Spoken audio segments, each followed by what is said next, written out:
Folks, Black Star Network is here. Hold no punches. I'm real revolutionary right now. Support this man, Black media. He makes sure that our stories are told. Thank you for being the voice of Black America, Roland. Stay black. I love y'all. All momentum we have now, we have to keep this going. The video looks phenomenal. See, this difference between Black Star Network and black-owned media and something like CNN. You can't be black-owned media and be scared. It's time to be smart. Bring your eyeballs home. You dig?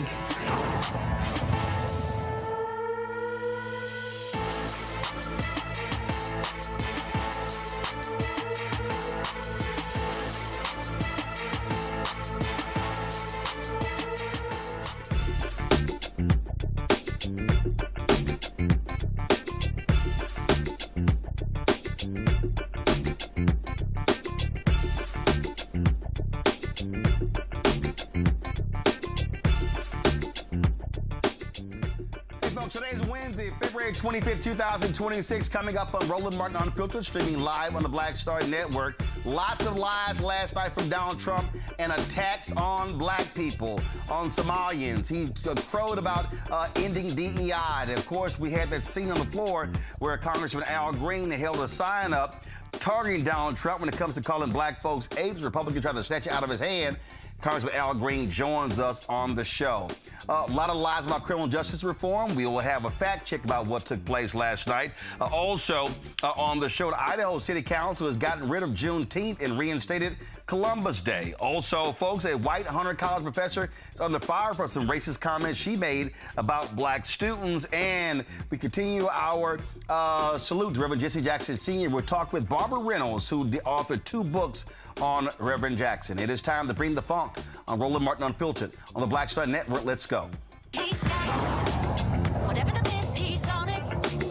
Whatever it is, he's got the scoop, the fact, the find. And when it breaks, he's right on time and it's rolling. Best believe he's knowing. Putting it down from sports to news to politics. With entertainment just for kicks, he's rolling. It's Uncle Roro, y'all. It's Roland Martin, rolling with Roland now. He's funk, he's fresh, he's real, the best, you know he's Roland Martin now.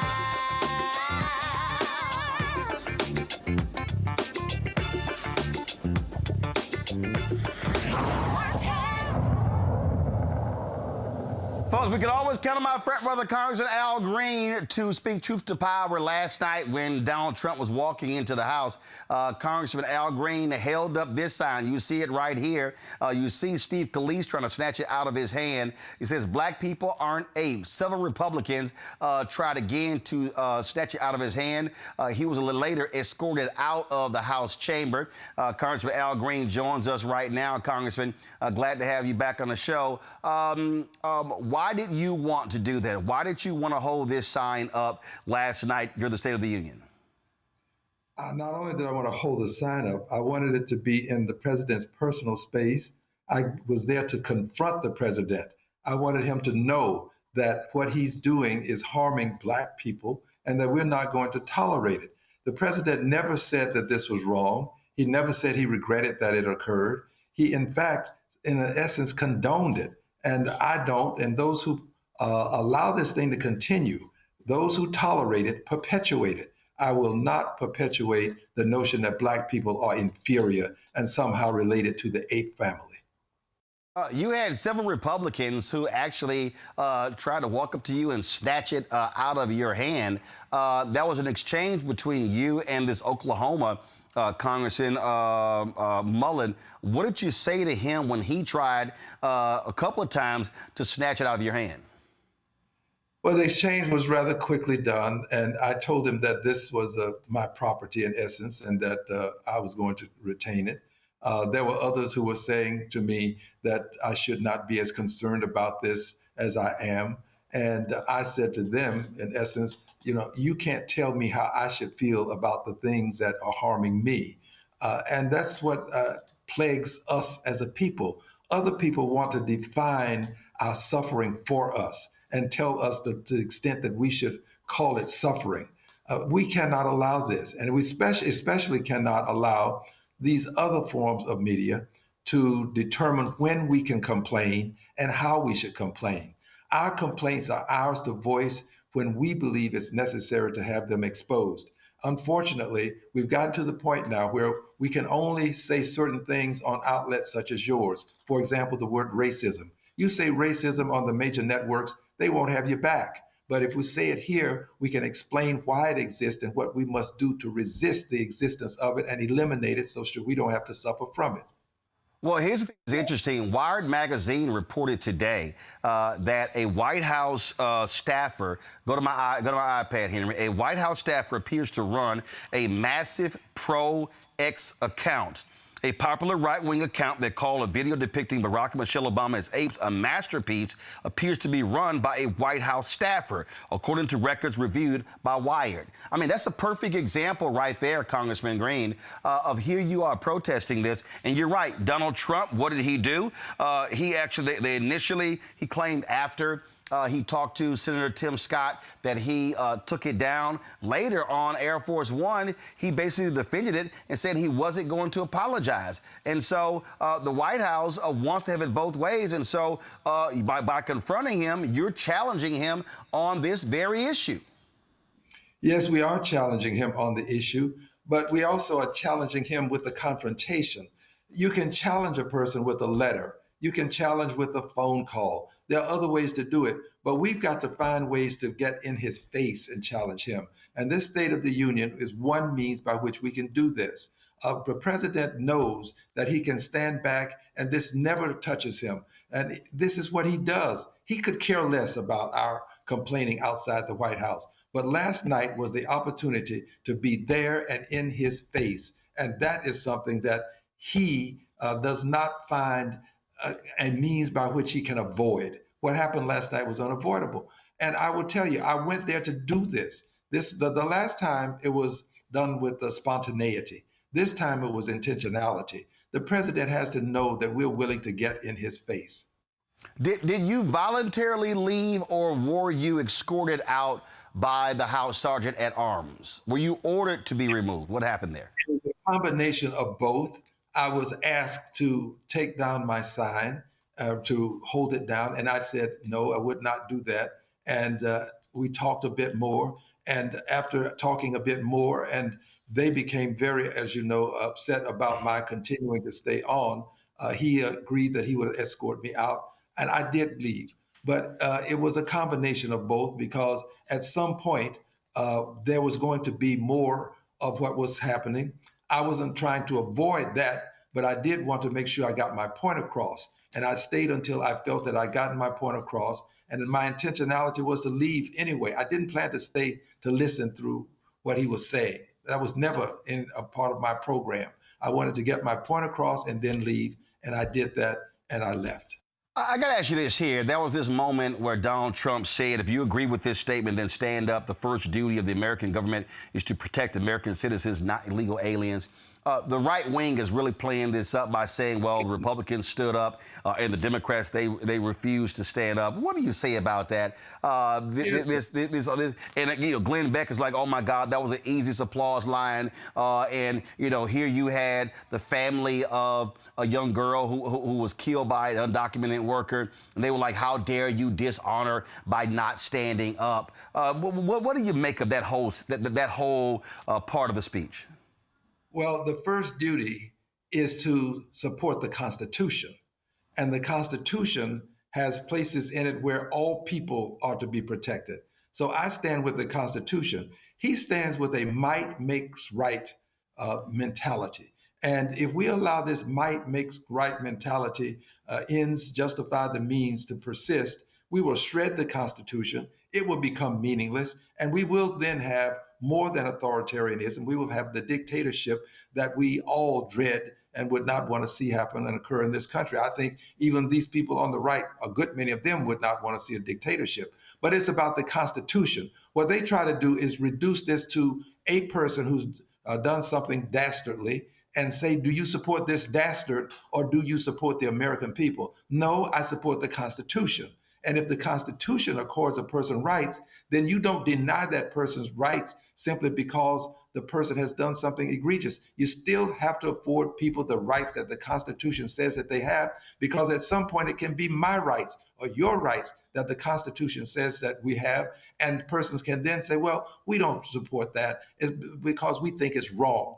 Well, you can't do that. I support the Constitution. And when the Constitution says that a person has rights, we have to give them those rights. I'll give you a great example.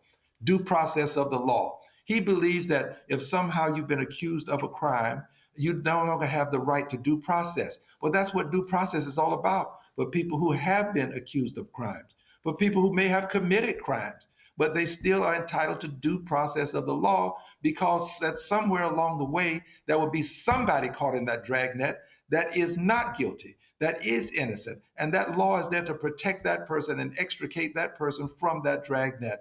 We have to have due process of the law. The president believes that he is the law, and no process is due other than what he would accord people of his own volition.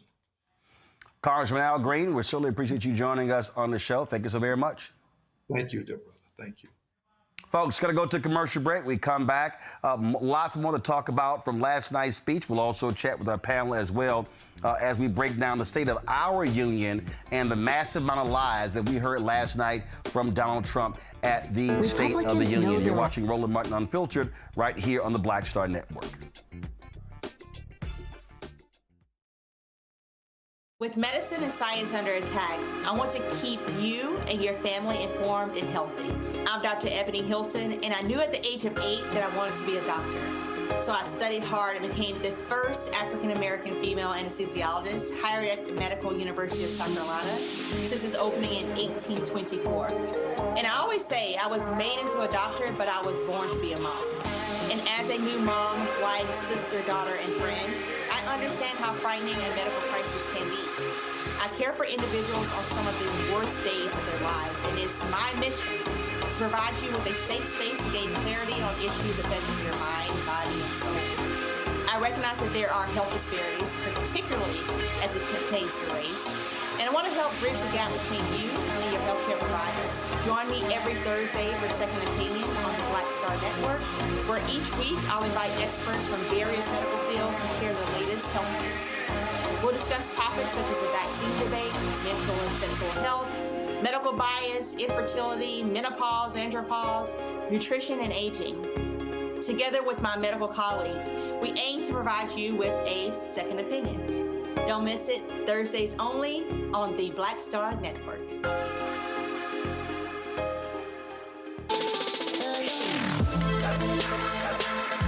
Hey y'all, welcome to The Other Side of Change, only on the Black Star Network and hosted by myself, Rhea Baker, and my good sis, Jamira Burley.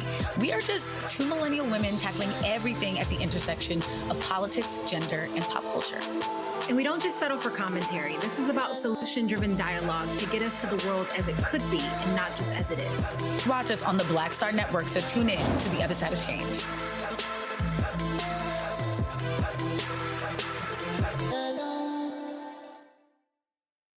Hey everybody, I'm T.D. Jakes, and I want to encourage you to watch Roland Martin Unfiltered. It'll blow your mind.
Folks, a lot of lies last night, especially when it came to the issue of crime. Donald Trump claimed that he was responsible for rampant crime dropping the largest decline in recorded history. Well, guess what? Crime data shows that violent crime continued to decline in 2025, but it started in 2024. Actually, the trend began in 2022. Yeah. Here's some of the lies the twice-impeached, criminally convicted felon-in-chief said last night. I'm asking this Congress to pass tough legislation to ensure that violent and dangerous repeat offenders are put behind bars, and importantly, that they stay there. Starting last summer, I deployed our National Guard and federal law enforcement to restore law and order to our most dangerous cities, including Memphis, Tennessee, big success, New Orleans, Louisiana, big success, and our nation's capital itself, Washington, D.C., where we have almost no crime anymore in Washington, D.C. How did that happen?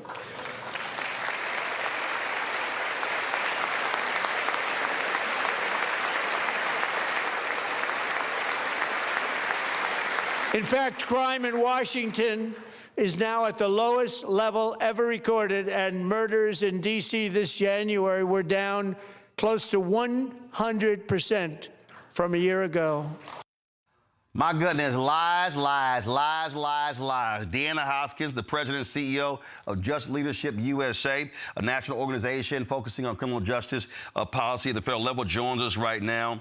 Glad to have you here. Deanna, again, that was a whole bunch of lies. I mean, for Donald Trump to stand there and say it was all him, how in the hell did it all, how the hell is all up to you when the data shows violent crime was high when he was there, and then in 2022, then 23, then 24, going down, down, down, down. We've seen it in Baltimore, we've seen it in Chicago, and so it wasn't what the hell he did in the last year. At all, Roland. Thank you for that. Thanks for having me on. But you're exactly right. It was the restoration of some of that funding to fund programs that were community-led by people with lived experience, violence reduction programs, prevention, intervention, economic mobility, and workforce. Those things were actually put in place once he left office, so we saw the crime. Those are contributors to crime. And again, he's trying to create the environment by pulling all of those resources and those fundings to actually create a rhetoric around the need for law and order. It's just a control mechanism. Yeah, and see, the problem that I have with all of this here, if you listen to Mayor Brandon Scott in Baltimore, you listen to Mayor Brandon Johnson in Chicago, they talk about how they were able to do that, and it wasn't all about cops on the street. And that's the problem. You cannot deal with crime just by saying, oh, we're going to send in more cops and National Guard. That ain't it. That's not how you reduce crime.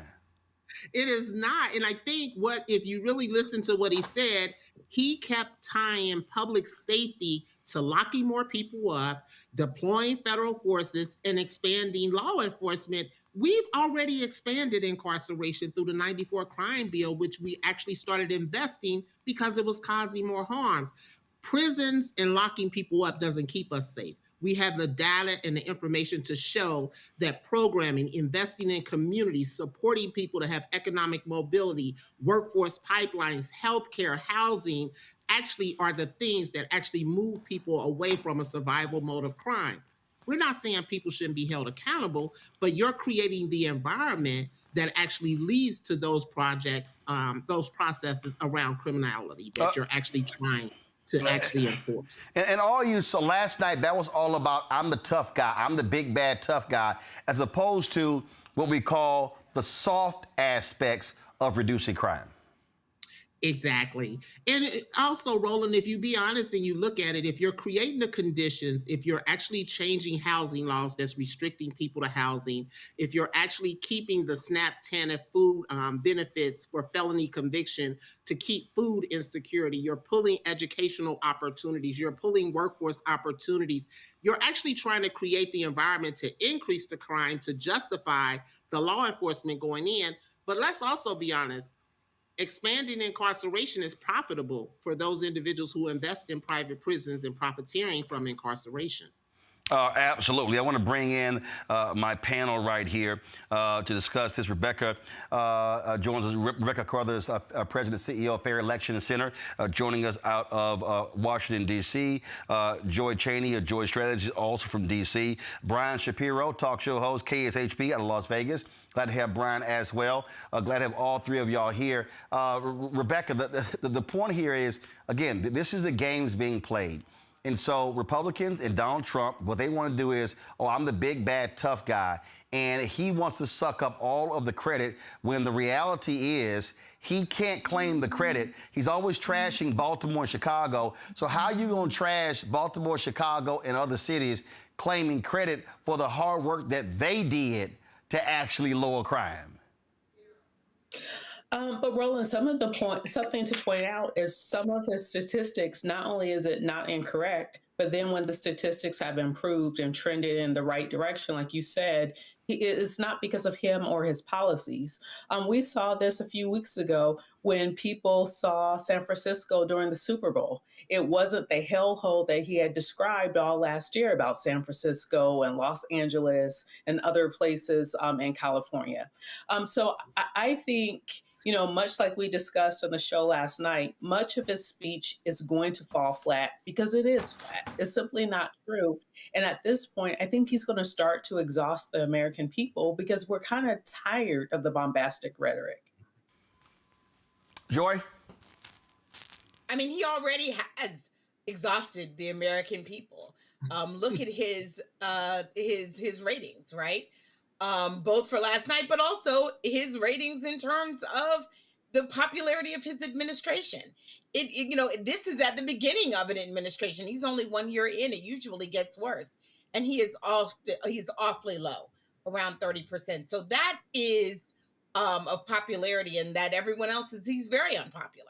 People generally take what he says to be a lie and to have engaged in hyperbole. Now, what we have to be careful about is not becoming desensitized to that, not normalizing it. He lies so often. There were fact checks all last night, untrue, you know, half true, not exactly, out of context, over and over, lies, lies, lies. In other words, is what they were saying. But we don't want to make sure that we are not becoming desensitized to it. And that's what the congressman, I think, was saying that was so important. We can't just send a letter. We can't just put out a fact check because people know he's a liar. We have to take it to him and show how inadequate he is in person, in real time. But absolutely, he's going to do everything that he can to take credit for the wins the Democrats had already begun working on. And then to, you know, really to then take more credit than is actually due him, given the fact that the things that he's doing right now in a couple of years are going to have downsides for us.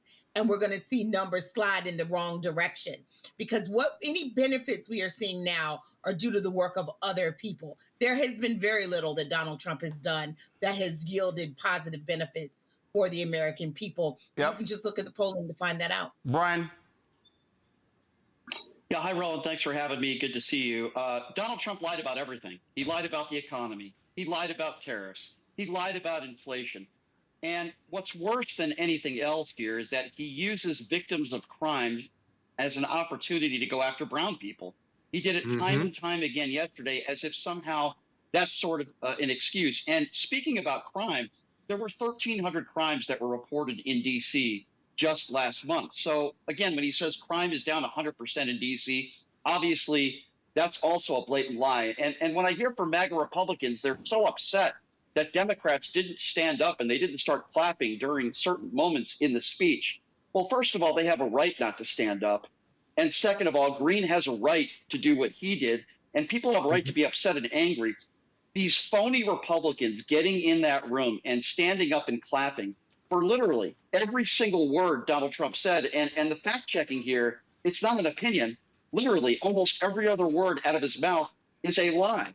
The entire speech yesterday was about attacking minorities, attacking migrants. And really, I think a poignant moment yesterday was when he bragged to the American people about taking people off of food assistance, 2.1 million people.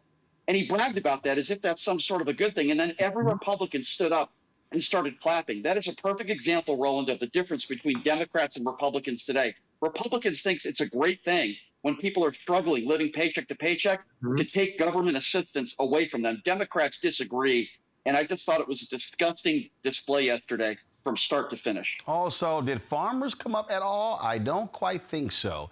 Deanna, what would you say to Democrats in this moment when it comes to the need for them to be advancing an agenda that, frankly, speaks to continuing the programs that cause crime to drop? That's what they should be talking about. Again, they should, Republicans always hit them on defund the police, but this is where they should be saying, no, the way that you, because truth be told, defund the police was actually about shifting resources away from just law enforcement, but they should be reminding, say, folks, this is how crime dropped. It wasn't all about sending in, again, National Guard and sending in more cops. Right. Thank you, Roland. And you're exactly right. The narrative around defunding the police and talking about shifting those resources from that confinement, control, and punishment. And Democrats have to double down on the food insecurity. They have acts in the House already, the Restore Act, to remove the food ban around food insecurity that Brian talked about, the healthcare ban, the Medicaid that's actually being shifted, and people are getting ready to lose access to Medicaid. That's mental health. That's other healthcare services. The housing bills that are going through to limit people's ability of how long they could be on subsidized housing. That's going to move so many people back into homelessness, which actually is a part of the crime rate that we talk about when homeless people are homeless and hungry. Also, there's the unfair lending. There's the economic mobility. There are things that are on the floor for the Democrats to keep their foot on the pedal, to keep moving, that we can't move away from, because Brian said it. This is an attack on Black and brown people, and we cannot continue to build a social network for some of us. We have to build a nation for all of us around economic mobility and survival. And right now, we're just in a new rhetoric of control and power, and we're seeing it over and over again. Absolutely. Deanna Hoskins, we certainly appreciate it. Thanks a bunch. And folks with more information about your organization, where do they go? They can go to justleadership.org, JLUSA.org, and learn more about our organization and what we do, and actually working with some of us in some of our communities around pushing some of these agenda and supporting those communities. All right, we appreciate it. Thanks a lot. Thank you. Folks, after this break, Donald Trump lauds ending DEI, but isn't it interesting when Black Republican like Tim Scott goes on Fox News and how they trumpet the things they've done for Black people? I'm going to discuss that next right here on Roland Martin Unfiltered on the Black Star Network. Support the work that we do. Join our Bring the Funk fan club. Your dollars make it possible for us to do the work that we do. The goal is to get 20,000 of our fans contributing on average $50 each a year, which is $4.19 a month, 13 cents a day. That goes to support this show, the 5 other shows we have here on the Black Star Network as well. If you want to do so via Cash App, use a striped QR code. You see it right here. That's for credit cards as well. Checks and money order. Make it payable to Roland Martin Unfiltered, P.O. Box 57196, Washington, D.C. 20037-0196. PayPal's R Martin Unfiltered, Venmo's RM Unfiltered, Zelle, Roland@RolandSMartin.com, Roland@RolandMartinUnfiltered.com. We'll be right back. I'm Brittany Noble, Midwest-born, HBCU educated with experience in newsrooms across the country. Well, I've teamed up with Roland Martin to bring to you The Breakdown. This isn't just news. It's our stories, our voice, our community. Join me for The Breakdown, Monday through Friday at midday, only on the Black Star Network. With medicine and science under attack, I want to keep you and your family informed and healthy. I'm Dr. Ebony Hilton, and I knew at the age of 8 that I wanted to be a doctor. So I studied hard and became the first African-American female anesthesiologist hired at the Medical University of South Carolina since its opening in 1824. And I always say I was made into a doctor, but I was born to be a mom. And as a new mom, wife, sister, daughter, and friend, I understand how frightening a medical crisis can be. I care for individuals on some of the worst days of their lives, and it's my mission to provide you with a safe space to gain clarity on issues affecting your mind, body, and soul. I recognize that there are health disparities, particularly as it pertains to race, and I want to help bridge the gap between you and your healthcare providers. Join me every Thursday for Second Opinion on the Black Star Network, where each week I'll invite experts from various medical fields to share the latest health news. We'll discuss topics such as the vaccine debate, mental and sexual health, medical bias, infertility, menopause, andropause, nutrition, and aging. Together with my medical colleagues, we aim to provide you with a second opinion. Don't miss it, Thursdays only on the Black Star Network. Pull up a chair, take your seat. The Black Tape with me, Dr. Greg Carr, here on the Black Star Network. Every week, we'll take a deeper dive into the world we're living in. Join the conversation only on the Black Star Network.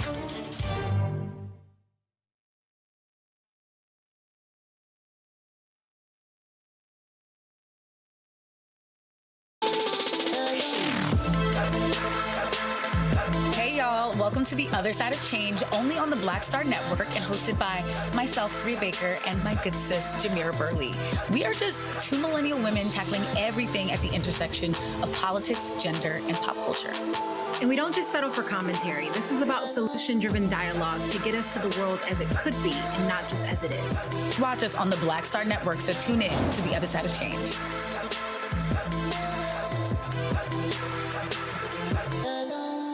How you doing? I'm Mark Curry, and you're watching the Black Star Network. That's why I got these glasses on, because that black star is bright.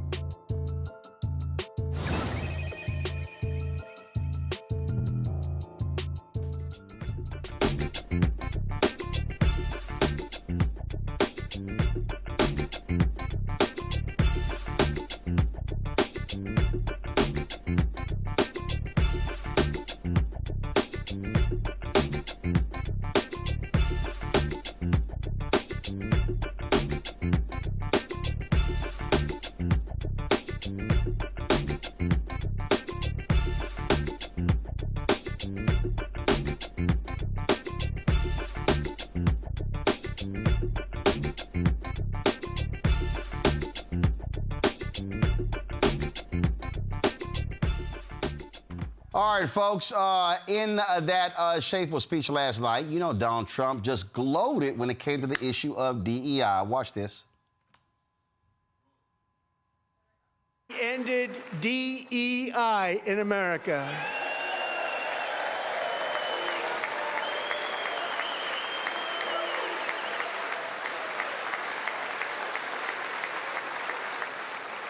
We cut a record number of job-killing regulations, and in 1 year, we have lifted 2.4 million Americans, a record, off of food stamps. All right, so he's praising ending DEI. What does it say when you got nearly all white people standing up on the Republican side touting that? What I also find to be interesting is when these white women stand up, when they have been the greatest beneficiary of diversity, equity, inclusion programs and affirmative action. So that, to me, is also laughable. But see, isn't it interesting that they'll tout that, yet when they send out the help, like Senator Tim Scott, to go on Fox News, it's amazing how they tout all of these great and wonderful things they've done for black people. We have a president who stands strong and tall for the black community in opportunity zones, the highest funding for HBCUs in the history of the country, the lowest unemployment rate ever, first time under 6%, fighting for rare blood diseases like sickle cell anemia. Lies, lies, lies, lies, lies. Tim Scott lying. Y'all, when they announced the opportunity zones, which also are not new, my God, Jack Kemp, when he was Secretary of HUD, talked about these things as well. Here's what's crazy, okay? I had a Baltimore pastor on the show who was at the White House when they announced opportunity zones. 6 months later, I had the same pastor on. He complained about how low-income people were not benefiting. Black people were not benefiting. I then reached out to the White House. This is the first time that Trump was in the Oval Office. I reached out to the White House and said, do y'all actually have a report, if you will, that can show me the impact of these opportunity zones? I'm still waiting for that report. I have asked repeatedly, can somebody show me actual data that speaks to opportunity zones and the actual impact they've had. Nobody seems to be able to show any of that data. So when Tim Scott talks about that, and then Trump, again, it's amazing how they love talking about what they do for black people, but he'll bring up opportunity zones, but they can't supply any data to back it up. Then Tim Scott lies by saying the most funding for HBCUs in history. That's a lie. It's not a small lie. It's a big-ass lie. It's a flat-out, undeniable lie. $17 billion went to HBCUs under Biden-Harris. Trump can't get close to that. And y'all notice, whenever they tout this, they never actually give a number. And then he goes, the lowest black unemployment rate. That's another lie. The black unemployment rate went under Biden-Harris, hit 4.2%, lower than what Trump did. So it's lie after lie after lie. But this is what they do. So they love touting, oh, how we ended DEI. And see, all that is to make white people comfortable. Again, and we really talk about these folks in terms of what they hate. Okay, they've crafted this entire facade that, oh my God, white people are so hurt in America. They're losing so many opportunities. They're losing so many contracts. Do y'all realize that the federal government spends $700 billion a year on contracts? Do you know how much the DBE portion of that is? $37 billion. $37 billion. The total is $700 billion. So I guess what Trump is saying is it's unfair. We're not also getting the $37 billion. Let's go back to my panel here. Brian, I'm going to start with you. To sit here and watch these folks applaud. I recall when Mike McCarthy complained about how white and how the Republican side at the State of the Union lacked diversity. I remember when that happened. I'm just going to be honest with you. I think when MAGA Republicans use the term DEI hire, in my personal opinion, that's code word for calling people the N-word. Oh, ain't just you, Brian. Ain't just you. We believe the same thing. Yeah, and let's be very clear. You want to know who the real DEI hires are? The buffoons that work for Donald Trump. Kristi Noem, what the hell are her qualifications for being in that position? I can go down the list. Robert F. Kennedy Jr.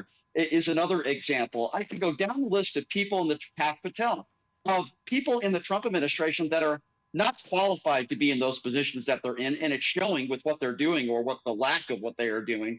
But yet they always want to use the term DEI hire to go after someone who is brown, who is in some cases overqualified. And listen, I still hear people talk about Kamala Harris, people on the right calling her Joe Biden's DEI hire. Here's a woman who was duly elected as an attorney general, as a senator, and then she's chosen as the vice president, not just because of the color of her skin, but because of her qualifications and what she's done in her life.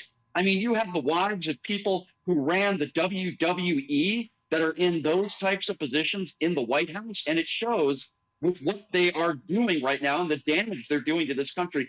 I'm just so sick and tired of these people on the far right, or even the right in general, using these terms like DEI hire. These are the same people for years that said Barack Obama wasn't born in this country. Let's call it for what it is. These are bigots. It's not Make America Great Again. Roland, it's Make America White Again. That's every time I hear Make America Great Again and I hear idiots use that term, that's what I'm thinking in my mind. And it shows with their policies and what they're doing.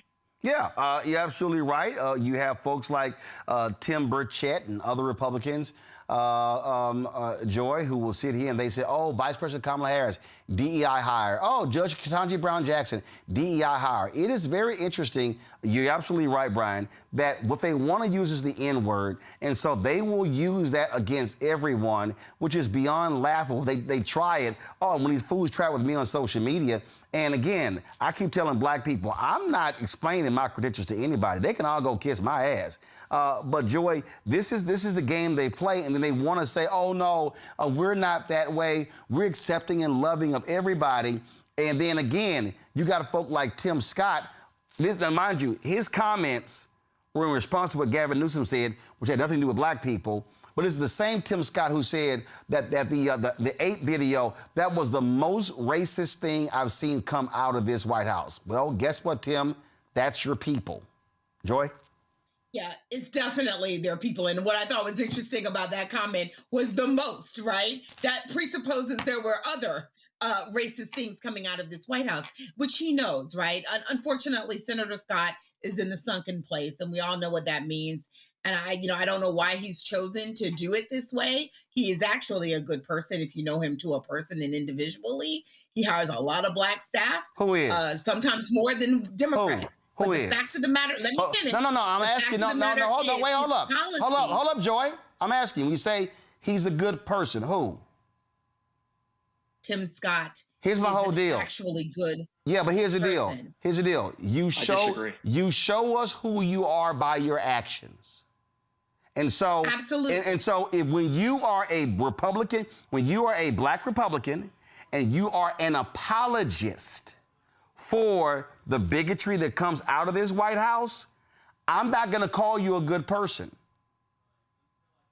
That's your choice. Exactly. I know him, so I'm calling him a good person. Well, guess what? But what I am saying he apologizes for a lot of racism coming out of this White House. He apologizes for a whole lot. There is, and it is unforgivable what he has decided to co-sign on. There is absolutely no denying that as well. Two things can be true. What I would say is that we need him and others to use their voice more often, but we know that he doesn't actually have any power.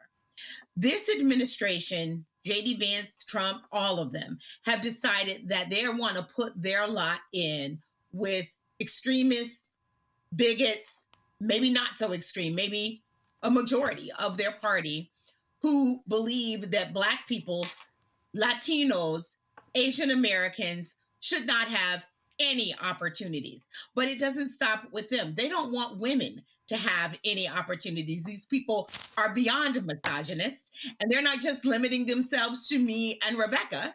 They're also talking about white women, right? They're specifically interested in limiting the rights of white women. And their attack on DEI is really about them. Their attack on reproductive health is also really about them. It ensnares us, but it's also about them and what's going on in their household. And this administration has chosen to throw itself in with the likes of them because there are people who believe that unless they get all of the opportunity, that it's not enough. And that's what my concern is, because it's happening to us individually. I have friends who are at law firms who are now having to face white men who feel like if they don't get all the opportunities on all of the cases, that it's because someone on the case is a person of color or is a woman. It could just be that they're not good at their job, but no one wants to say that. So the white partner then says, oh, well, this person wanted a woman, or, oh, well, this person wanted a person of color. And this administration is fueling those lies, fueling that anger. People who are incapable of competing, they are giving them an excuse. So we also saw the racism on display last night, and we could see it where they continue to attack Black immigrants. This was the exchange between the racist Donald Trump and Congresswoman Ilhan Omar. You should be ashamed of yourself not standing up. You should be ashamed of yourself. That is why I'm also asking you to end deadly sanctuary cities that protect the criminals and enact serious penalties for public officials who block the removal of criminal aliens. In many cases, drug lords, murderers all over our country, they're blocking the removal of these people out of our country, and you should be ashamed of yourself. Listen, Rebecca, people say, oh, my goodness, that's not how Democrats should respond. I'm sorry, where I come from, when you hear bullshit, you call it out. Roland, something else I wanted to say, just continue on with the conversation with the other panelists. The first time I was called the N-word by a white person that I remember, I was about 4 years old. And quite frankly, it's not that I respect just being called the N-word, but don't hide it behind political correctness. Don't call it anti-DEI. Don't say it out loud and then blame it on Tourette's syndrome, or the same network then not show Free Palestine, but then they show the N-word being sporadically said in a live broadcast, in a taped broadcast that was later aired, and it could have been edited out. Let's just be real here. This is America. This has always been America. So I would say for those who don't like Black folks, just say it out loud, because you have an administration that supports that worldview. But let's quit playing around with this thing. This is what this thing is, and it's beyond Democrat versus Republican. It's about white supremacy. So as we're battling for the soul of America, let's just have the battle. Let's just duke it out metaphorically. But let's figure this thing out, because that's ultimately what this fight is about. It's a foundational fight that's been happening since the inception of this country. So let's deal with it finally. Well, I'm telling you right now, we got to call this thing a thing, and we're going to do it every single day, such as these folks in Idaho. So, you know, Juneteenth is a federal holiday. Well, in the city council in Post Falls, Idaho, they said, oh, no.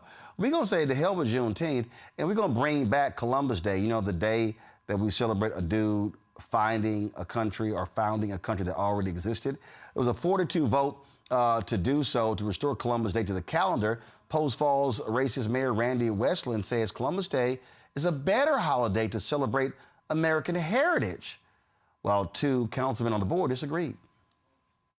Next item up is an amendment to personnel policy holiday schedule. This is a change that I requested. Effectively, this is removing Juneteenth from the list of city holidays and restoring Columbus Day, which I believe is a more appropriate holiday honoring our American heritage. I move to approve the amendment to the personnel policy and holiday schedule. Second. A motion in multiple seconds. Further discussion? I do have one comment on it. Oh, sorry. Juneteenth celebrates the actual end of slavery in the United States. And the abolition of slavery, I believe, is one of the crowning achievements of Western civilization and is certainly worthy of celebration. On the flip side, North America, as we know it, in the United States entirely would not exist if it were not for the expeditions of Christopher Columbus and other European explorers, which are also worth celebrating. So I don't know if you would consider doing an every other year type of thing, but I think both are very relevant to our history and worth celebrating. I don't want to change the holiday schedule up. I think that's a lot of complexity. My own view is that Juneteenth is something that nobody had heard of until 5 years ago and was pushed for political purposes. And so I'm not in favor of having that in. Cool. I would agree with Councilor Malloy. I think just because we didn't know about it doesn't mean it's not relevant.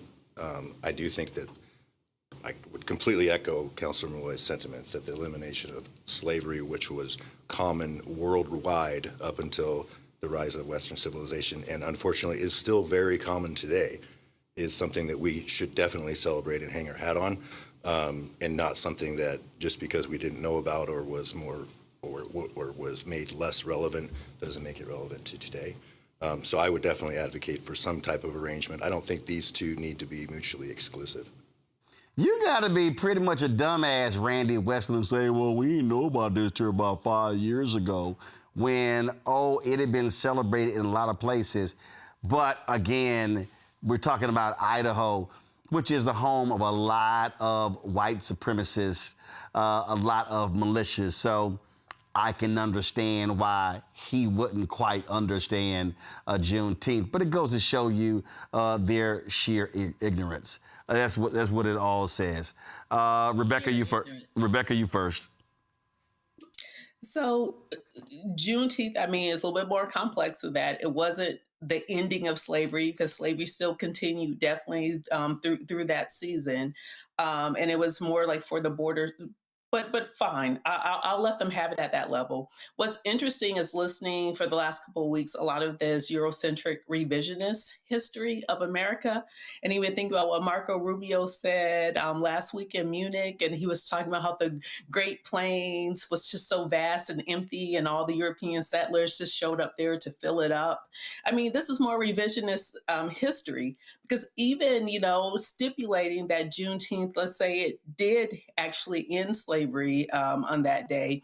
Slavery in North America was human trafficking. It wasn't just about the labor, but there was sex trafficking, there was human trafficking, there was all sorts of atrocities that were happening. So it's interesting listening to them talk about the end as they see it of slavery, aka human trafficking, and they're not acknowledging the human trafficking crisis that we're having with the ICE roundup.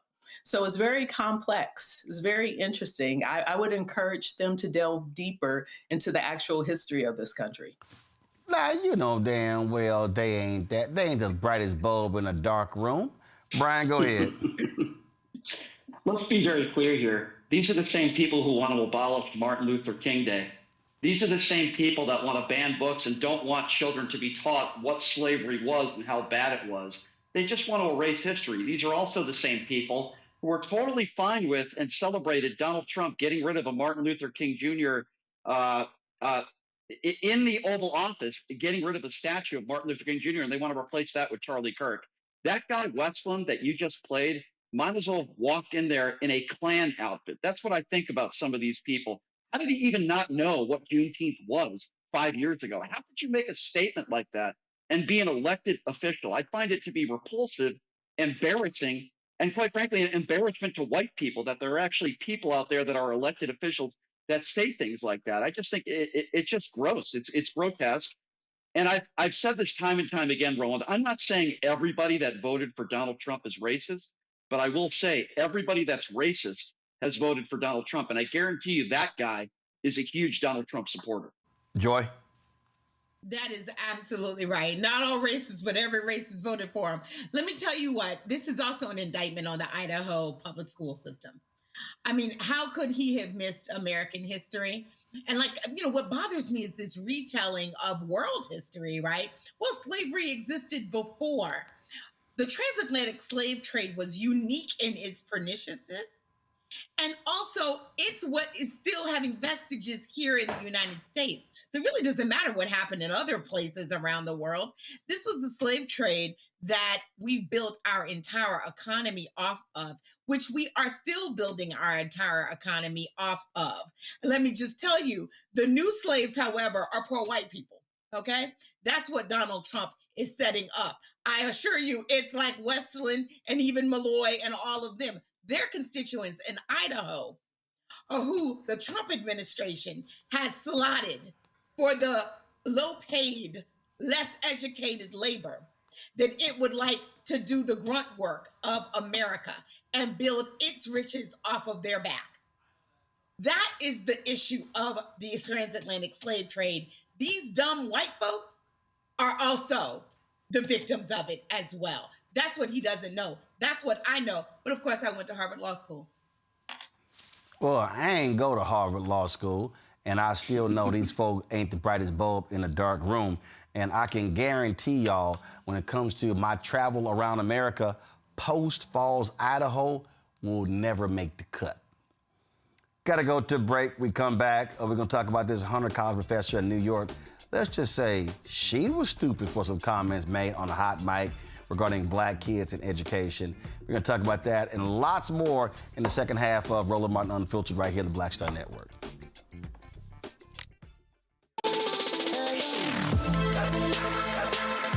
Hey y'all, welcome to The Other Side of Change, only on the Black Star Network and hosted by myself, Rhea Baker, and my good sis, Jamira Burley. We are just two millennial women tackling everything at the intersection of politics, gender, and pop culture. And we don't just settle for commentary. This is about solution-driven dialogue to get us to the world as it could be and not just as it is. Watch us on the Black Star Network, so tune in to The Other Side of Change.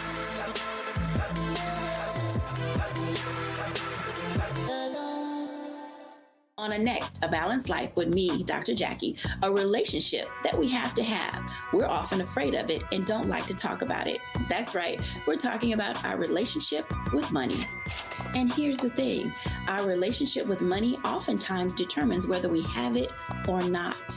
Balancing your relationship with your pocketbook, that's next on A Balanced Life with me, Dr. Jackie, here at Black Star Network. With medicine and science under attack, I want to keep you and your family informed and healthy. I'm Dr. Ebony Hilton, and I knew at the age of 8 that I wanted to be a doctor. So I studied hard and became the first African-American female anesthesiologist hired at the Medical University of South Carolina since its opening in 1824. And I always say I was made into a doctor, but I was born to be a mom. And as a new mom, wife, sister, daughter, and friend, I understand how frightening a medical crisis can be. I care for individuals on some of the worst days of their lives, and it's my mission to provide you with a safe space to gain clarity on issues affecting your mind, body, and soul.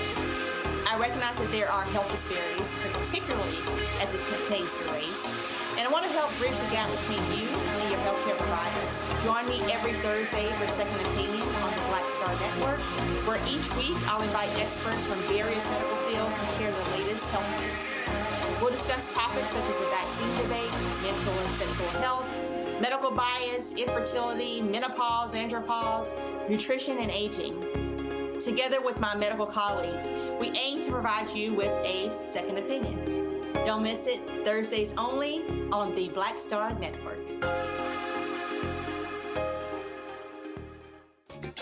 My name is Bill Duke, and you're watching Roland Martin Unfiltered.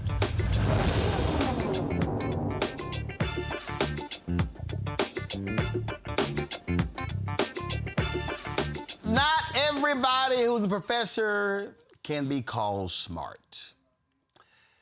This includes a social biology professor, Allison Friedman of Hunter College in New York.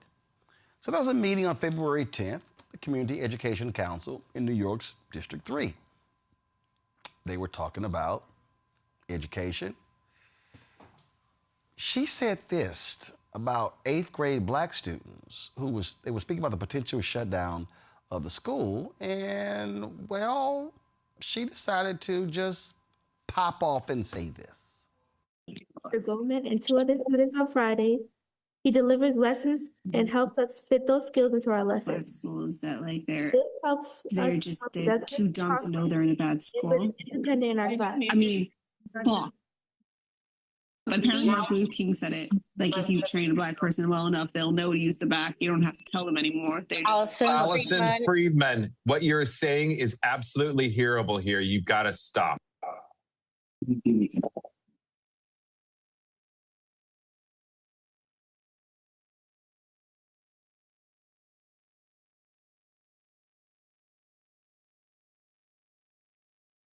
I'm sorry, sweetie. Go ahead, baby. I'm sorry. We have me and many other students with our classes and with basketball.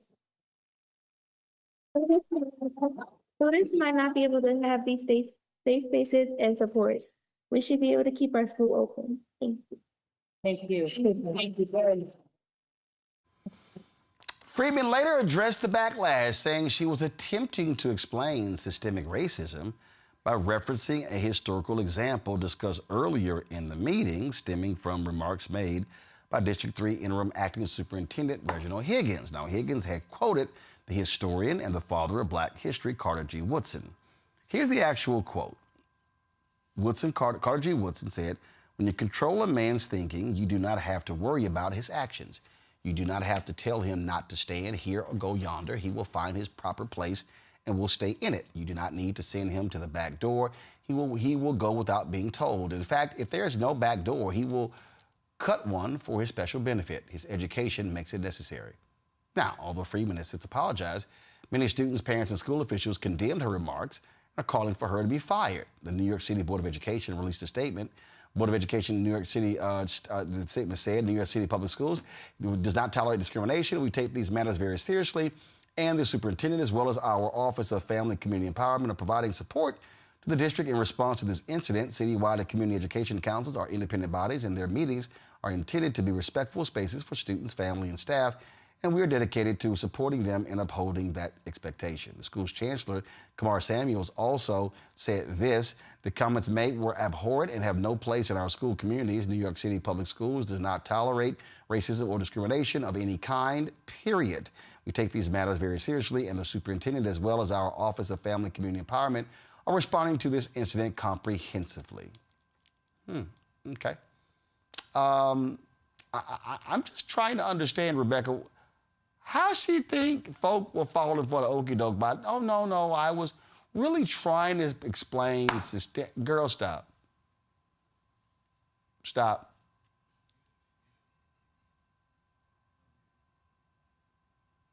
Joy and I both had and we're resting our heads on our chins. Here's the thing. So if she was really trying to explain systemic racism, why was she explaining it while someone else was talking? Like, make that make sense, right? Because watching the clip, it appeared that someone else was talking when she started saying all the racist stuff. And as an educator, isn't it, I'm going to use an educator word, the pedagogy, is that how you say that word? The pedagogy says that if you're going to teach something, you shouldn't do it while someone else is communicating, right? But that's just me. I only went to Nebraska law. I didn't go to Harvard law, so maybe Joy can illuminate us further. I ain't go to no law. This is very basic. If you're explaining systemic racism, you actually set the conversation up to explain it. You just don't start just saying wild, crazy stuff, Joy. Absolutely. And here's the thing. No one on that call seems to back her up, right? To say that this is the context in which she was saying it. She is lying and is trying to save her job. You don't have to go any school to see that. And let me tell you what else. She's not going to be teaching at any school. I predict it for very long. I mean, Prager, you might take her. I don't think she knew that her mic was on. Maybe I'm wrong. I don't think she knew maybe her mic was on. But regardless of that, she should be fired immediately. Immediately. I don't think there's any excuse here. Just pure stupidity. And then what's even worse is it's almost like she's doubling down on that, thinking that we're all stupid and that, oh, well, she was quoting a historian back in the day. No, she wasn't. She's ignorant. It was racist terms that she was using and what she said. Everybody was disgusted by it. You could see people's faces and they're like, what are you doing? I can't believe she just said that. You saw the faces on these young people there. And the fact that she's trying to make excuses to save her own ass shouldn't work. And yes, I do believe that she should be fired immediately for this. There's no excuse for it. Yeah, I'm like, boo, we're not buying your little nonsense. So can you please stop? But, you know, this is what happens when people's true feelings are revealed. And then they just mad that they didn't hit the mute button because clearly somebody else was talking. And then she thought she was talking to somebody else and she was on mute. No, you weren't. And now we know what. Roland, I was just going to say, you know, the sad part about it is I bet you there are students and there might even be colleagues who have had bad experiences with her, but they couldn't quite put their finger on it, right? They couldn't quite convince anybody that maybe she was racist or maybe she was, you know, a problem in someplace else. They ought to not only investigate her current comments, but make sure there haven't been any accusations against her, because oftentimes that's what we find, that the person, you know, they get caught. But then when we look back, there were plenty of signs that what they said publicly was always the way they felt. Yeah. Oh, yeah. And it's like, we're real clear. All right, folks, time for Black Star Network headlines with Brittany Noble. A Chicago police officer accused of violating the rights of Black drivers has been stripped of his badge. Officer Richard Rodriguez is now the 5th member of the North 18th District Tactical Team to lose his command amid an expanding misconduct investigation.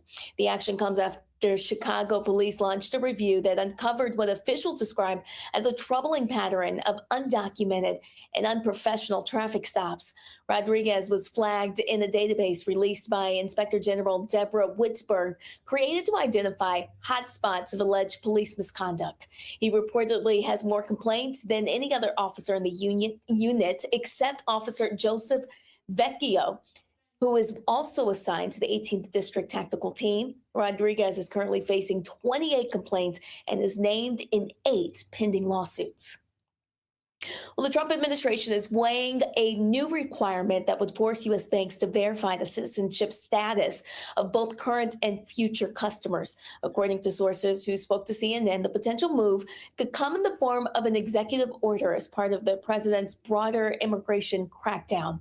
If implemented, banks could be required to request new documentation from customers, including passports or other records verifying U.S. citizenship. Well, a woman who claims to be attending service during a Minnesota church protest covered by former CNN anchor turned independent journalist Don Lemon last month is now suing him and other protesters. She claims she suffered from severe emotional distress as a result of the incident. Ann Doucette said she was attending a worship service at the city's church in St. Paul, Minnesota, January 18th, when she alleges Lemon and others unlawfully interfered with her ability to freely exercise her religion in a private place of worship. The demonstration was live streamed and held in the wake of Renee Good's death and was meant to confront the city's church pastor, David Easterwood, who is Minneapolis ICE official. Doucette is suing for an unspecified amount. Well, a new study published by professors from the Zucker School of Medicine at Hofstra Northwell says a major demographic shift is now underway in the United States. White births have fallen below 50% for the first time ever. The researcher calls it historic, saying minority women are now the majority. The study analyzed Centers for Disease Control and Prevention data on 33 million births in the United States, tracking trends by mother's race and ethnicity. It revealed white births at 49.6%, while all other groups taken together, including Hispanic, Black, and Asian, make up 50.4% of all births. Roland? All right. I want to deal with that because, Ryan, I wrote when I did my book, White Fear, How the Browning of America is Making White Folks Lose Their Minds, I pointed to the white death rate in a number of states surpassing the white birth rate. And I remember when I saw that story, I think it was in Newsweek, a decade ago, I said, uh-oh, this thing is starting. And when we look at what's happening right now, there's no doubt in my mind the reaction that we're seeing from MAGA, what we're seeing from all of these folks, the attacks on DEI, is all because of this. And here's the biggest problem that I have. The biggest problem that I have, all these yahoos in mainstream media are completely ignoring it. They don't want to talk about it.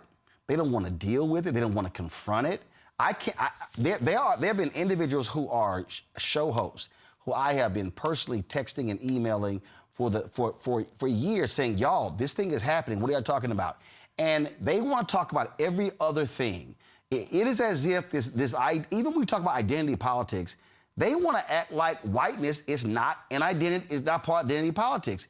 And it is. And I think one of the reasons why we are struggling to really understand what's going on is because mainstream media, and I'm talking ABC, NBC, CBS, Fox News, MSNBC, CNN, they do not want to have a real conversation. When you look at who's responding to what ICE is doing and how they're doing it, when we begin to talk about all these different attacks, the attacks on books, the banning of books, and we're not studying that, and also what's happening when it comes to elections, in terms of how they're trying to come up, oh no, now your driver's license is no longer good enough. Your real ID is no longer good enough. Now you got to have your passport or your original birth certificate. This is driven by this very issue. The Great Replacement Theory is driven by this here. And so Elon Musk, all he does is tweet about fertility rates.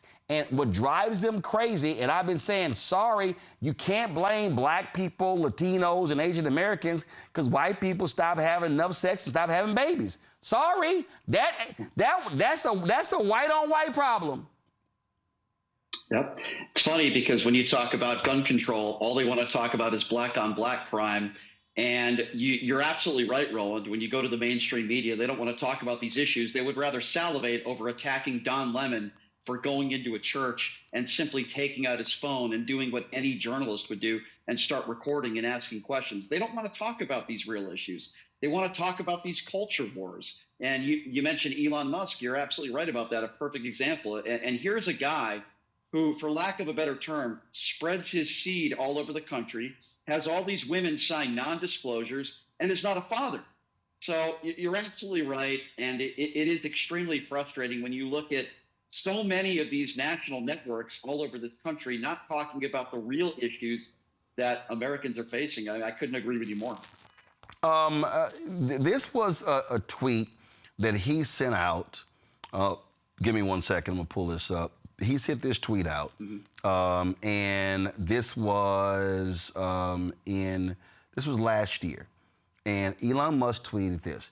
The story was fertility decline hits all 50 states, new lows nationwide. It says the U.S. fertility rate dropped to an all-time low of 54.5 births per 1,000 women in 2023, less than half its 1957 peak of 122.9. Okay, Elon goes, low birth rates will end civilization. Okay, Rebecca, here's the problem here. We're not running out of people. It's the right people. See, what he's saying, what Elon is saying, and this is what MAGA has been focused on. You've seen these videos. Look at this. We're in Paris, and oh my God, it's ghetto. Well, actually, Paris is the ghetto of France. Oh my God, look at all of these Muslims. Look at these people that are coming from these African countries. When you have that rapist, Conor McGregor, who goes to the White House, and the indigenous people of Ireland, we're losing our culture. Hey, dude, it ain't my problem. Y'all stop screwing. And the numbers don't lie. This is extremely basic. Y'all, you cannot have a future economy if you don't have people. And if you're not producing people on your own, then you're gonna have to get the people from somewhere else. Control room, get that Mike DeWine clip from Face the Nation ready. Let me know when you have it. If you do not have people, you can't fill jobs. If you do not have people who can fill jobs, they can't buy houses or rent. And then if they're not there with jobs and buying rent, they can't buy groceries, which now means your tax base shrinks, which means that, guys, we had it a couple days ago, Ohio Governor Mike DeWine, when he was on Face the Nation talking about Haitians and temporary protected status. We had it. Pull it up. You had it from Monday's show. We didn't use it. Pull it up. So this is the whole thing here. And I'm like, y'all, this is real basic. If you show me towns, Rebecca, that have shrunk, it's because the people have left. These are just basic facts. And so when Elon says low birth rates will end civilization, Elon is saying, no, white people. He doesn't want brown people, black people. Elon Musk is very clear.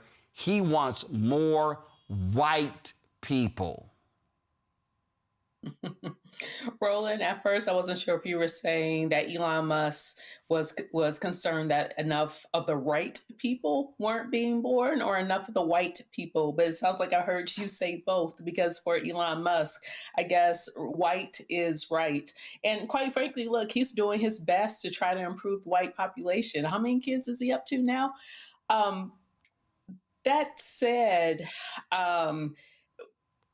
what's so interesting about racism in the United States is that when we saw some of the dying Midwestern towns, or even some of the dying small Southern towns, where you see naturalized citizens moving into those towns and revitalizing and bringing the economy back and creating jobs, they're not just, to quote some of the Republicans, they're not just takers, they're actually creators in economy, because they're people.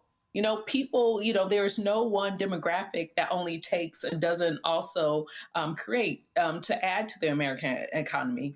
This country really could be great again if it would let go of racism, quite frankly, because when you see those areas of the country that actually needs influxes of people, it can come from some naturalized citizens that are in this country. But what's unfortunate, this white supremacist ideology just gets in the way of America and its ability to be great again. This right here, y'all, this is from Face the Nation on Sunday. And this is Republican Ohio Governor Mike DeWine talking about Trump going after the temporary protected status of Haitians and how that is going to have a negative impact on his state. Listen. Governor DeWine, in Ohio, your state has been the focus of the Trump-Vance campaign during 2024 and of their administration now, particularly the Haitians that you have, tens of thousands in the state of Ohio. You said this week ICE has not been clear on when they're going to surge to your state. Did you bring that up when you were at the White House? I did not. I didn't have the opportunity to do that. Look, Margaret, my position has been very clear in regard to TPS for Haitians. I think temporary protected status, yes, which the president is trying to revoke. Yeah, I think the policy to revoke that is wrong. I think there's a consensus in this country, as we all have said. Let's get rid of the violent offenders, get them out of here.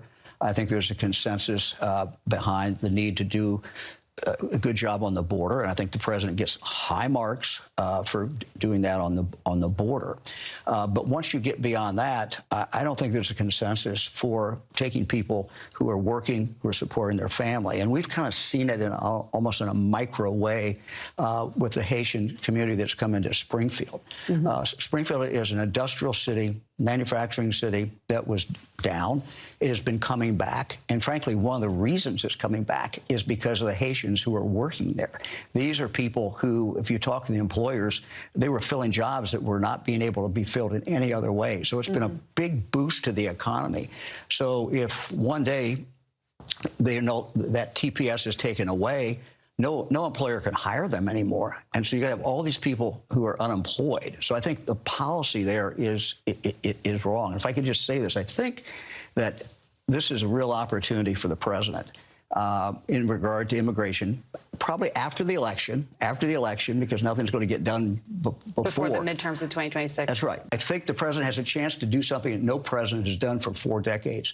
If you would take that opportunity, and I think after the election he'll have a chance. Joy, here's my whole point. Here you have a Republican governor says they filled jobs that could not be filled.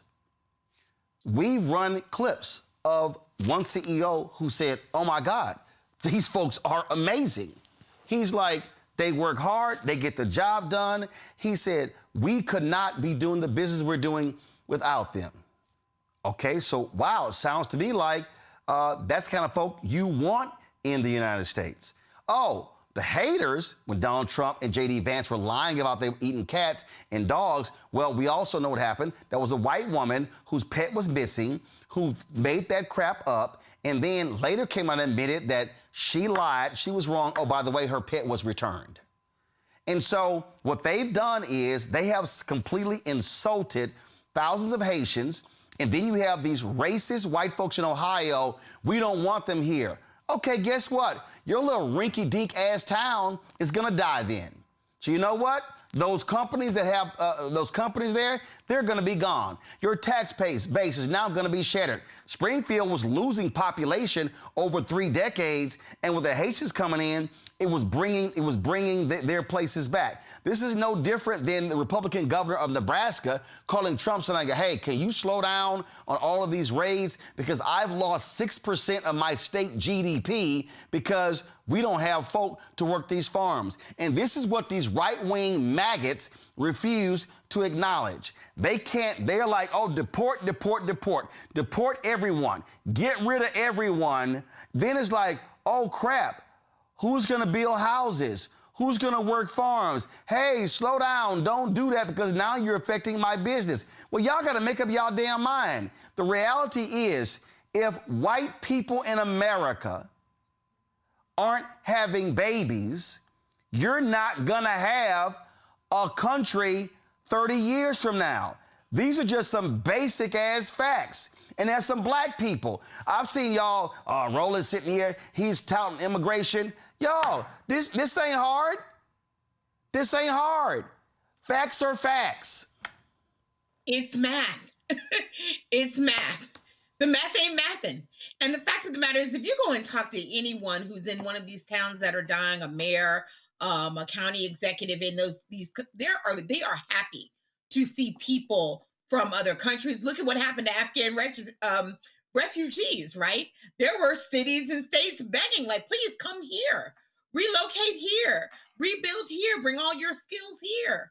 anybody. There are people around the world who are saying, hey, if you are an American who wants to get away from America, come here. Everybody wants the best people. Only dying, dumb nations don't want the best people, and that's irrespective of race. Even Donald Trump and Elon Musk said, we're not hiring all you white folks for these jobs. So they want it both ways. But at the end of the day, they are trying to scare white people into saying that someone's taking something from them. Yep.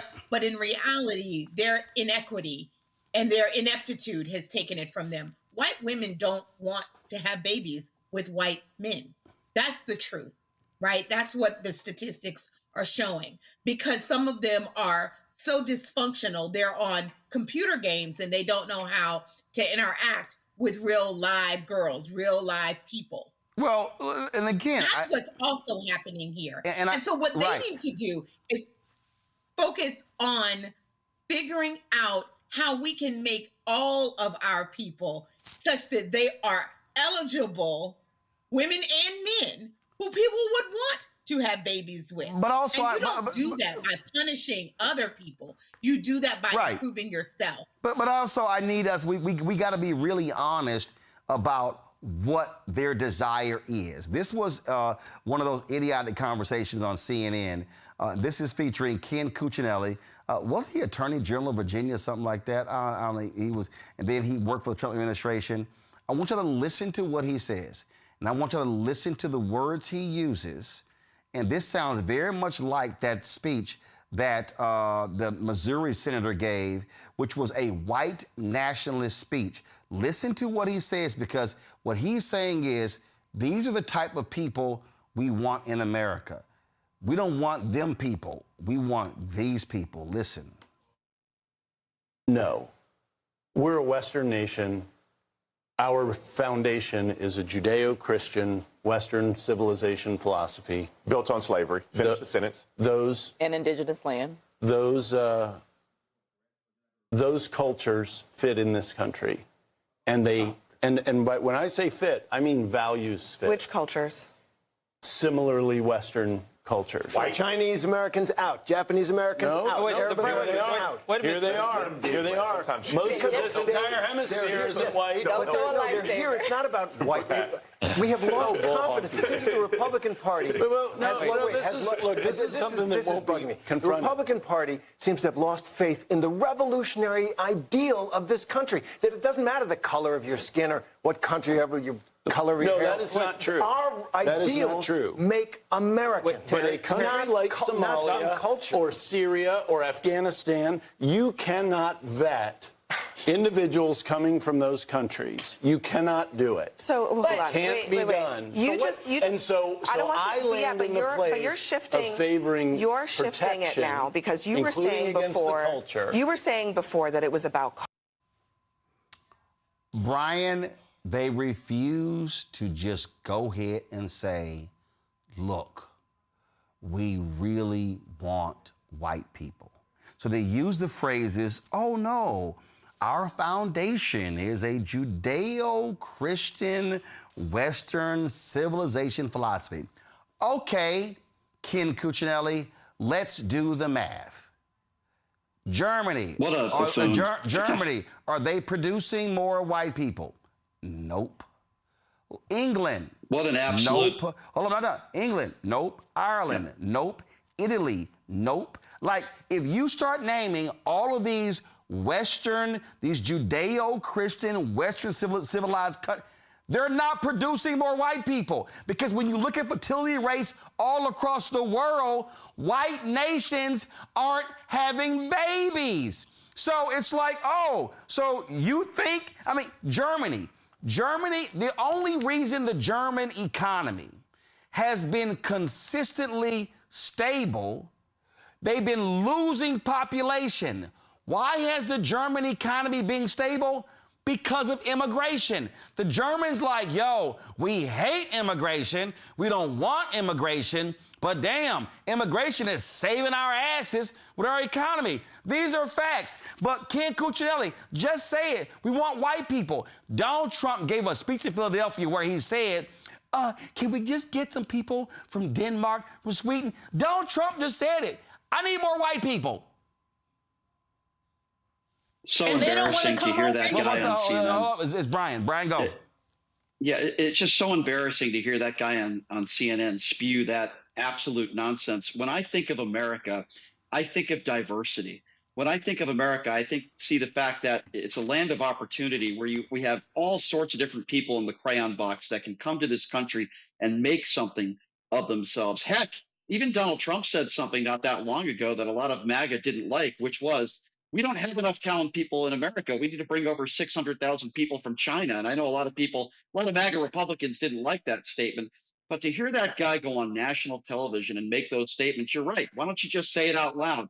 We just want white people here. We don't want people from other cultures here. And by the way, it doesn't help when the Republican Party is also the party that claims that they're anti-abortion and they're pro-life. Not to really get into that topic, but maybe if you weren't against maternity leave, and maybe if you weren't against basically every government program that can help that single mother raise that child, maybe more people would be having babies. Maybe they should think about that. But at the same time, again, it's the same thing over and over and over again. They just say it with different terminologies on CNN. Ken on CNN basically saying to the world, we don't want colored people in this country. We don't want people from different cultures here. This is founded from white people. We want white, which, by the way, anybody who could pass a third grade civics test would tell you that's not true history lesson. It's just not true.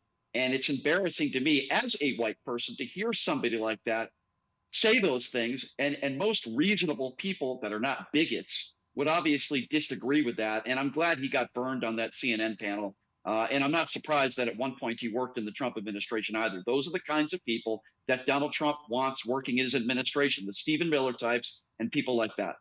Well, listen, after the 2016 election, when all it was, we have to listen to these people.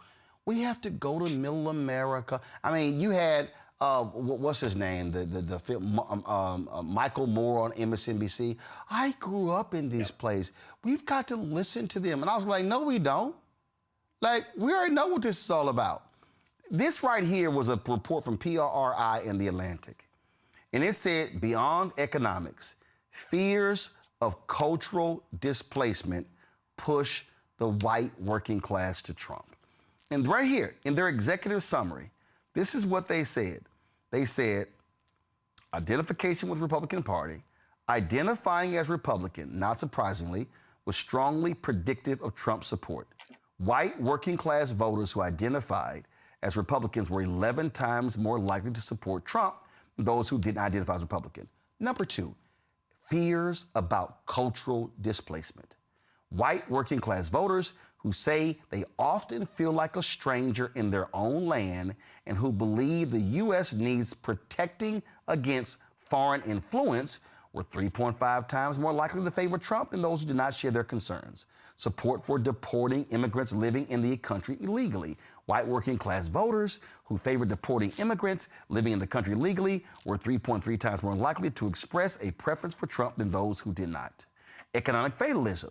White working class voters who said that college education is a gamble were almost twice as likely to express a preference for Trump as those who said it was as important an investment in the future. Then it goes to economic hardship, and it goes to all these things. Y'all, we've been laying this thing out.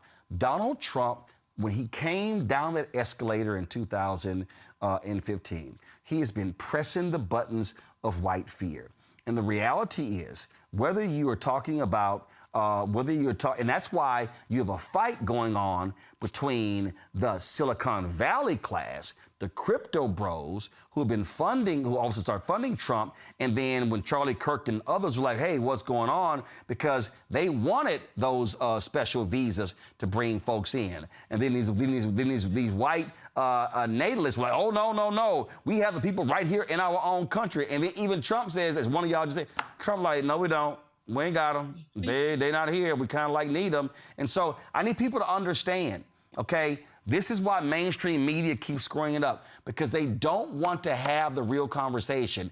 They don't want to call a thing a thing. They don't want to be honest about white America. They don't want to be, they don't want to put it out there on the table. So, well, we can sort of like dance around it and we can like, no. And I'm telling y'all, I've talked to these anchors, and it's like, and I said it in my book, White Fear. The problem with mainstream media is that these same white producers and these same white executives don't want to confront the reality, and so they want to come up with every other term, every other possible thing to describe it as opposed to what it is.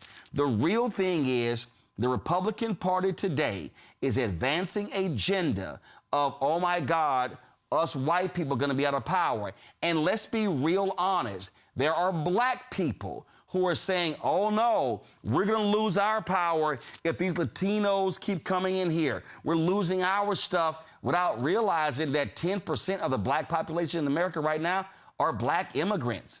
And then if you also start breaking down a lot of the people who don't classify as black immigrants, they're actually one generation removed from being an immigrant. Oh, y'all want to see stupid? I'm going to show you stupid. That crazy ass, Ann Coulter. And again, this is how stupid these people are, y'all. Give me 1 second. Y'all about to trip out, okay?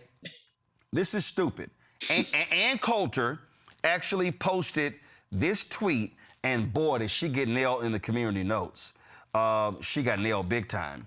And again, I just want y'all to understand when we talk about these things, when I say one person removed, okay? So the person who sits here and wants to tell me about, you know, all your FBA people, well, guess what? Shirley Chisholm, hello, Harry Belafonte, Sidney Poitier, Eric Holder, like it's a whole, Westmore, it's a whole, I mean, my God, go to New York City. What the hell do y'all think Jamaica Queens is? Why they call it that? It is unbelievable to me when I listen to these people who don't understand when you say that there's a lot of people here. So here's Ann Coulter. This dumbass tweets, that beautiful ending to Trump's SOTU address reminds me why we can't have a second, third, or fourth generation immigrant as president. Love for our country has to be in your genes. The reader context. President Trump is a second generation immigrant through his Scottish-born mother and a third generation immigrant through his German-born paternal grandparents.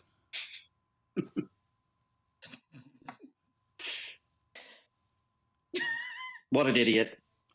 What an idiot. Who's married to an immigrant. But right. Who's married to an immigrant and who's in the Epstein files. And whose first wife was an immigrant. Whose son is the son of an immigrant, Barron. Rebecca, go ahead.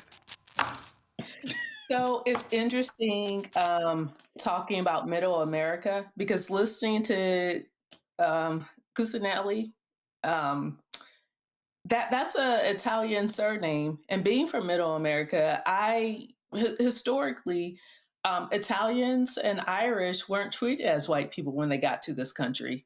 It's a little Black history. Like when you think about all the Italians that were forced to live in Mississippi and in Louisiana, it's one reason why in the Midwest, when you have the folks who moved up north during the Great Northern Migration from Mississippi into like some of the northern cities, it's the reason why if you go in the Midwest and you have a fish fry, there's usually the side that's served with that fish fry is spaghetti. The reason why is because when the Italian immigrants lived in Mississippi, spaghetti was cheap food. And so catfish is cheap food. And so Italians, because they weren't treated as white folks in this country, they were made to live in the segregated areas near Black folks. And so you can see some of the combinations in food and culture, which actually shows the migration patterns within the United States that was tied to what? racism and white racism. So it's really interesting that Ken, can I call him Ken? That he seems to forget the history of his own people in this country and how they weren't white. It wasn't until after World War II when we saw the increase in propaganda of showing this is what Americanism is. So we started to see the Leave It to Beaver and all those sitcoms in the 50s and 60s showing this is Americana. And it was very waspy.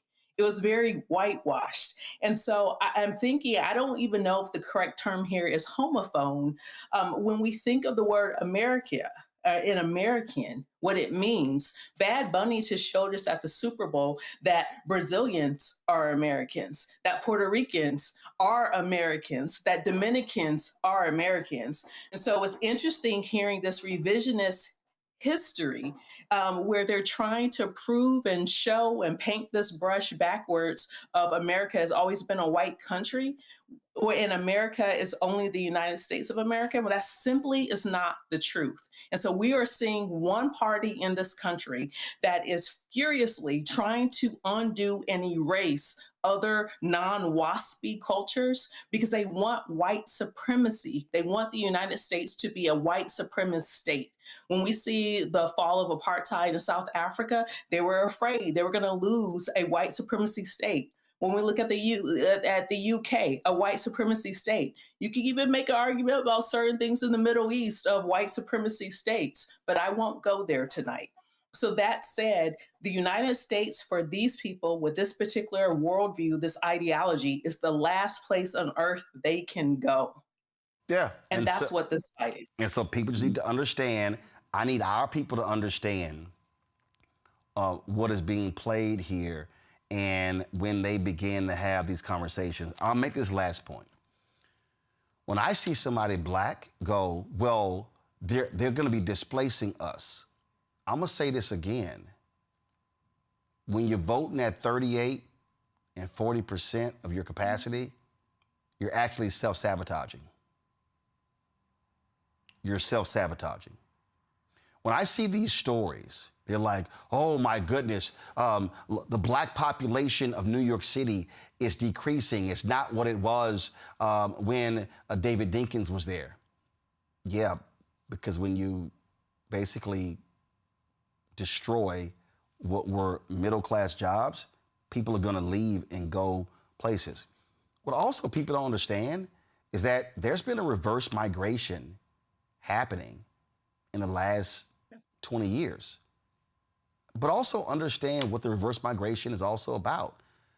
There are a lot of black people who are leaving places because they also want to go where they want to go home, where their family members are. I mean, the reality is there are people who are leaving New York City, who are leaving Chicago. Chicago used to be number 2 in America of the most number of African Americans. New York City was number 1, 3.5 million. Chicago was 2. Chicago got surpassed by Atlanta. So when you start talking about people leaving Chicago, there are a multitude of reasons why. And so there were economic reasons why black people were leaving the South to go north. They were also running away from the KKK. So when people have these conversations and they're like, well, this is what's happening, you might want to be deeper than mustard on a hot dog and actually understand trends and how people move and how they go different places and why they do this. Economics is a huge part of this as well. Weather is a huge part of this. Y'all, I lived in Chicago 6 years. Ain't no way in hell I would want to go live in Chicago again, except for 5 months out of the year. It's too damn cold. And I could add the entire Midwest. I ain't trying to freeze my ass off. Like people act like this stuff is not real. Also, last point you ever heard me make on this show, China. China instituted a one-child rule because they said we're about to be overpopulated. The Chinese were doing bad math. Well, they forgot in 30 years, the people who were 60 will be 90. They'll be passing away. China went, oh shit. Hey y'all, it's now a 2-child rule. Too late. Remember I told y'all this is an economic thing? Do all y'all remember the movie Rising Sun? Everything like China is going to... America was freaking out. Every American politician, China is going to surpass the United States. Oh my God, they're going to be the world's economic leader. No longer will the dollar be dominant, it's going to be the yen. The American economy is $30 trillion. The Chinese economy is $19 trillion. They are $11 trillion away from the United States. They ain't making that up soon. But even China realized China does not have lots of immigration. So the Chinese said, damn, our people got to start having more kids, because if they don't, we're going to be in a serious economic trouble in 30 years, because we're not going to be able to replace the people who are adults today who will become ancestors tomorrow. Maybe some of y'all need that history lesson. Got to go to a break. We come back. We're going to talk with pastor out of Detroit, New Reverend Jesse Jackson Sr. very well, including a journalist, Barbara Reynolds, who authored 2 books on Reverend Jackson as well. Lots to talk about, y'all. Don't forget, support Roland Martin Unfiltered. Join our Brina Funk fan club. If you want to support us via Cash App, use the Stripe QR code. You see it right here. Also, for checks and money, for credit cards, use that QR code as well. Checks and money, or to make it payable to Roland Martin Unfiltered. P.O. Box 57196, Washington, D.C. 2003 7-0196. PayPal's R Martin Unfiltered, Venmo RM Unfiltered, Zelle, Roland at RolandSMartin.com, Roland at RolandMartinUnfiltered.com. We'll be right back. With medicine and science under attack, I want to keep you and your family informed and healthy. I'm Dr. Ebony Hilton, and I knew at the age of 8 that I wanted to be a doctor. So I studied hard and became the first African-American female anesthesiologist hired at the Medical University of South Carolina since its opening in 1824. And I always say I was made into a doctor, but I was born to be a mom. And as a new mom, wife, sister, daughter, and friend, I understand how frightening a medical crisis can be. I care for individuals on some of the worst days of their lives, and it's my mission to provide you with a safe space to gain clarity on issues affecting your mind, body, and soul. I recognize that there are health disparities, particularly as it pertains to race, and I want to help bridge the gap between you and your healthcare providers. Join me every Thursday for Second Opinion on the Black Star Network, where each week I'll invite experts from various medical fields to share the latest health news. We'll discuss topics such as the vaccine debate, mental and sexual health, medical bias, infertility, menopause, andropause, nutrition, and aging. Together with my medical colleagues, we aim to provide you with a second opinion. Don't miss it, Thursdays only on the Black Star Network. I'm Brittany Noble, Midwest-born, HBCU educated with experience in newsrooms across the country. Well, I've teamed up with Roland Martin to bring to you The Breakdown. This isn't just news. It's our stories, our voice, our community. Join me for The Breakdown, Monday through Friday at midday, only on the Black Star Network. If in this country right now, you have people get up in the morning and the only thing they can think about is how many people they can hurt, and they got the power, that's the time for mourning. For better or worse, what makes America special, it's that legal system that's supposed to protect minorities from the tyranny of the majority. We are at a point of a moral emergency. We must raise a voice of outrage. We must raise a voice of compassion. And we must raise a voice of unity. We are not in a crisis of party versus party. We are in a crisis of civilization, a human rights crisis, and a crisis of democracy itself. And guess what? You've been chosen to make sure that those that would destroy, those that would hate, don't have the final say, and they don't ultimately win. Hey y'all, welcome to The Other Side of Change, only on the Black Star Network and hosted by myself, Rhea Baker, and my good sis, Jamira Burley. We are just 2 millennial women tackling everything at the intersection of politics, gender, and pop culture. And we don't just settle for commentary. This is about solution-driven dialogue to get us to the world as it could be and not just as it is. Watch us on the Black Star Network, so tune in to The Other Side of Change.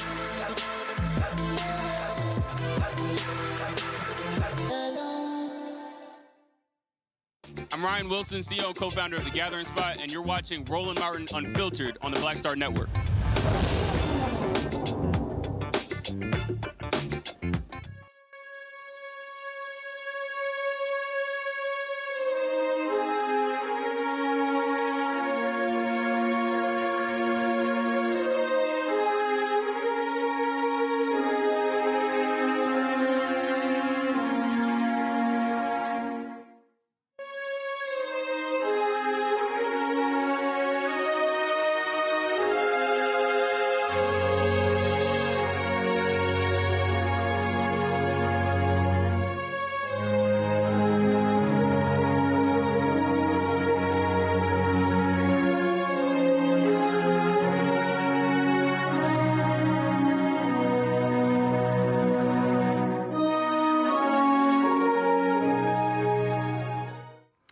Folks, the funeral services of Reverend Jesse Jackson Sr. continue to be firmed up. He will lie in state beginning tomorrow at Rainbow Push headquarters in Chicago. That'll be tomorrow and Friday. And then he'll be transported into South Carolina, where on Monday he will lie in state in the state capitol in his home state of South Carolina. We're still awaiting to find out about the details regarding Washington, D.C. But then, of course, next week, he'll be lying in state Thursday in Chicago. And then on Friday, there'll be the public celebration of his life taking place at the House of Hope in Chicago on Friday. And then on Saturday, a private funeral at Rainbow Push. A couple of folks who never knew Reverend Jackson quite well. Reverend Horace Sheffield III, CEO of the Detroit Association of Black Organizations. He joins us right now. Also, Barbara Reynolds. She authored 2 books about Reverend Jackson. Jesse Jackson, the Man, the Movement, and the Myth. And Jesse Jackson, America's David. Glad to have both of you here. I'm going to start with you, Reverend Sheffield. You knew him well. Your father knew him well. He was a significant presence there in Detroit. Just share your thoughts and reflections about his life and legacy. Sure. And by the way, I'm joined by Russell Tompkins, the voice of the Stylistics. He's doing a concert in the very place that you came and packed the house.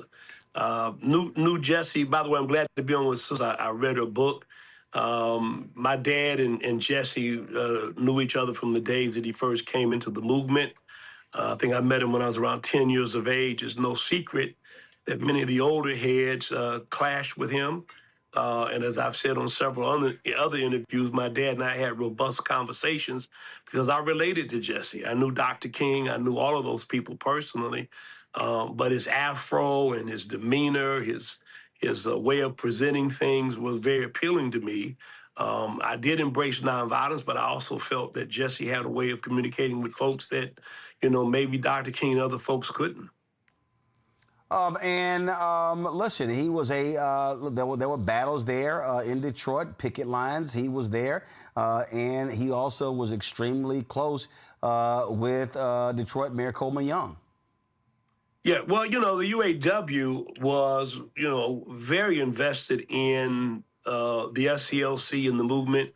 And if you don't mind, by the way, Russell wanted to say a word about Jesse as well. Go ahead.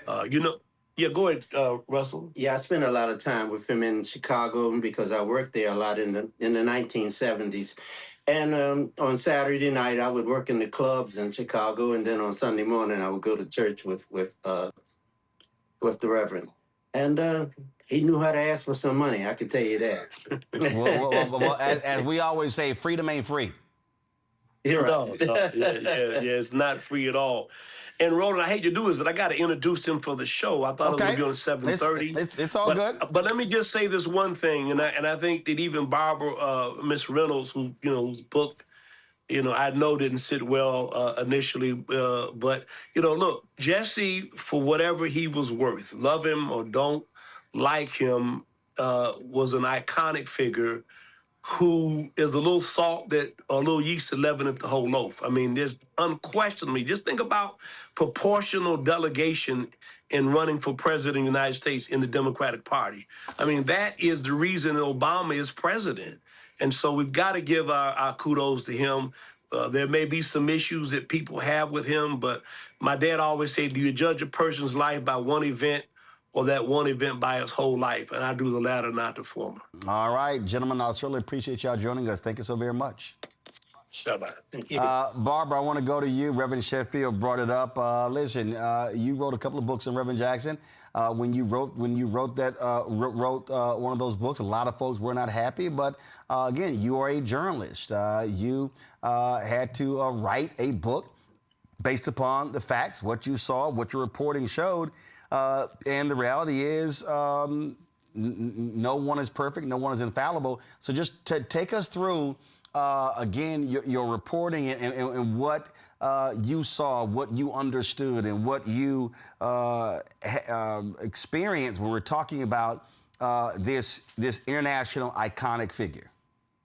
Well, let me start where I started. In the 70s, I arrived in Chicago at the same time that he was arriving and starting Operation Push. In fact, I was his neighbor. I was 5 blocks away, and I used to to go to his house and interview him and talk with Jackie and pick up Jesse Jr. And I was in a peculiar situation because I was one of the first Black reporters for the Chicago Tribune. And they told me from the very get-go that I was a token. And they told me that they had never seen a Black woman could write and report. Now here's Jesse Jackson, who's telling us, you are somebody. You may be poor, you may be locked up, but you're somebody. So I'm here looking at, this is what the white people are saying, I'm not nothing, but this is what this Black man is saying, that we're all somebody. So I became very close to him. In fact, his wife took me the first trip to Africa, and I began to be with him as he made major decisions. And it was quite iconic because when I arrived in Chicago, I was told that he was the new king. And so not saying, well, I don't know, I covered him as the new king. When you go to Breadbasket, they would make all kinds of statements about, here's the man who is the new king, Operation Push, the new king. And the reason I covered Push was because on Saturdays, nobody really wanted to work on Saturdays, but I did. And I began to see something extraordinary. First of all, we have to put our minds on what did he do in Chicago, because King left the Northern movement in his hands. And at that time, Mayor Daley had an extremely effective patronage system that locked Black people out. And Blacks were not getting good jobs. They were putting inferior meat in the stores. And Reverend Jackson used this economic sense of a breadbasket that starts saying, okay, you won't trade with us, we won't spend with you. But if your businesses employ Blacks, well, I tell you what, we'll be praising him at Operation Push. And I saw that, how he pushed people forward in jobs, business products came in. And that was a very successful time because, you see, he was like made for the movement. I mean, in 1969, people were still suffering from the death, the assassination of Dr. King. And what the white establishment wanted was someone who could talk rough, look rough, but not want to burn down any more buildings. So Reverend Jackson was that kind of charismatic figure. He could talk. But Barbara, also explain to people, again, I don't think people really understood those Saturday meetings. I mean, obviously, when you got to the 2000s, again, numbers were going down. But when you talk about the 70s and 80s, that facility, standing room only, jam-packed. If you were a black figure across the country, entertainer, actor, politician, when you came to Chicago, you had better have a Saturday stayover on your agenda, because that was the place. That was the hottest ticket in town every Saturday morning at the workshop. It was church, you know. It opened with a choir. Jackie was the singer. It was church, but it was the economic and politics coming together. And there sometimes was so monumental. In fact, I was the first reporter on the scene when Black Panther, Fred Hampton, and Mark Clark were killed. And the word was Bobby Rush would be next. So Bobby Rush turned himself into Jesse Jackson at Operation Push so that he could be put in jail without being killed. I mean, Push became a haven. It became our place, the place to be. And that was exciting. It was successful. And what happened was many of the media people, I was covering Push, and they would say, okay, cover Push. Nobody else wants to cover Push or be out on Saturdays. But once he started making headlines, I mean, foreign leaders came to push. I mean, if you're running for anything, you came to push. He had a mantle that would cover you, that would promote you. And I saw that rise from the very beginning. And it was startling, because sometimes I was there when he would make a decision, like this black pilot, Robert Goodman, was in Syria. And it seemed like the State Department didn't care about him, wasn't trying to get him out. And so sometimes I overheard discussions, because I was sort of always hanging around. And one day he said, we ought to go get him. And it was silence, among the people in the room. Go get him. How you going to go get him? And he said, yeah, we got to go get him because the State Department doesn't care. Well, the State Department did not want Jesse Jackson to go. But see, Jackson, and I may talk a little bit about his childhood, he had a magnificent way of self-definition. He defined himself. And that, I mean, how else could you say a man who would say, I'm going to run for president and I'm going to get millions of votes, and did it, and did it effectively. Yeah, so, but these are things that I learned from him even now. That's why I'm sad as I prepare to go to Chicago, because he's gone. Look what he left with us. At a time, and this is very important, when Black people are called garbage. When the president of the States said we come from S-holes, and when from the White House you have pictures of Obama's as apes. At a time like this, we need to be speaking to the next generation that we're somebody, that we have to vote. It's our lifeline. It's our lifeblood. So we have to have passionate leaders, not just people on talk shows, head shows, but people like Reverend Jackson can get to the heart of it.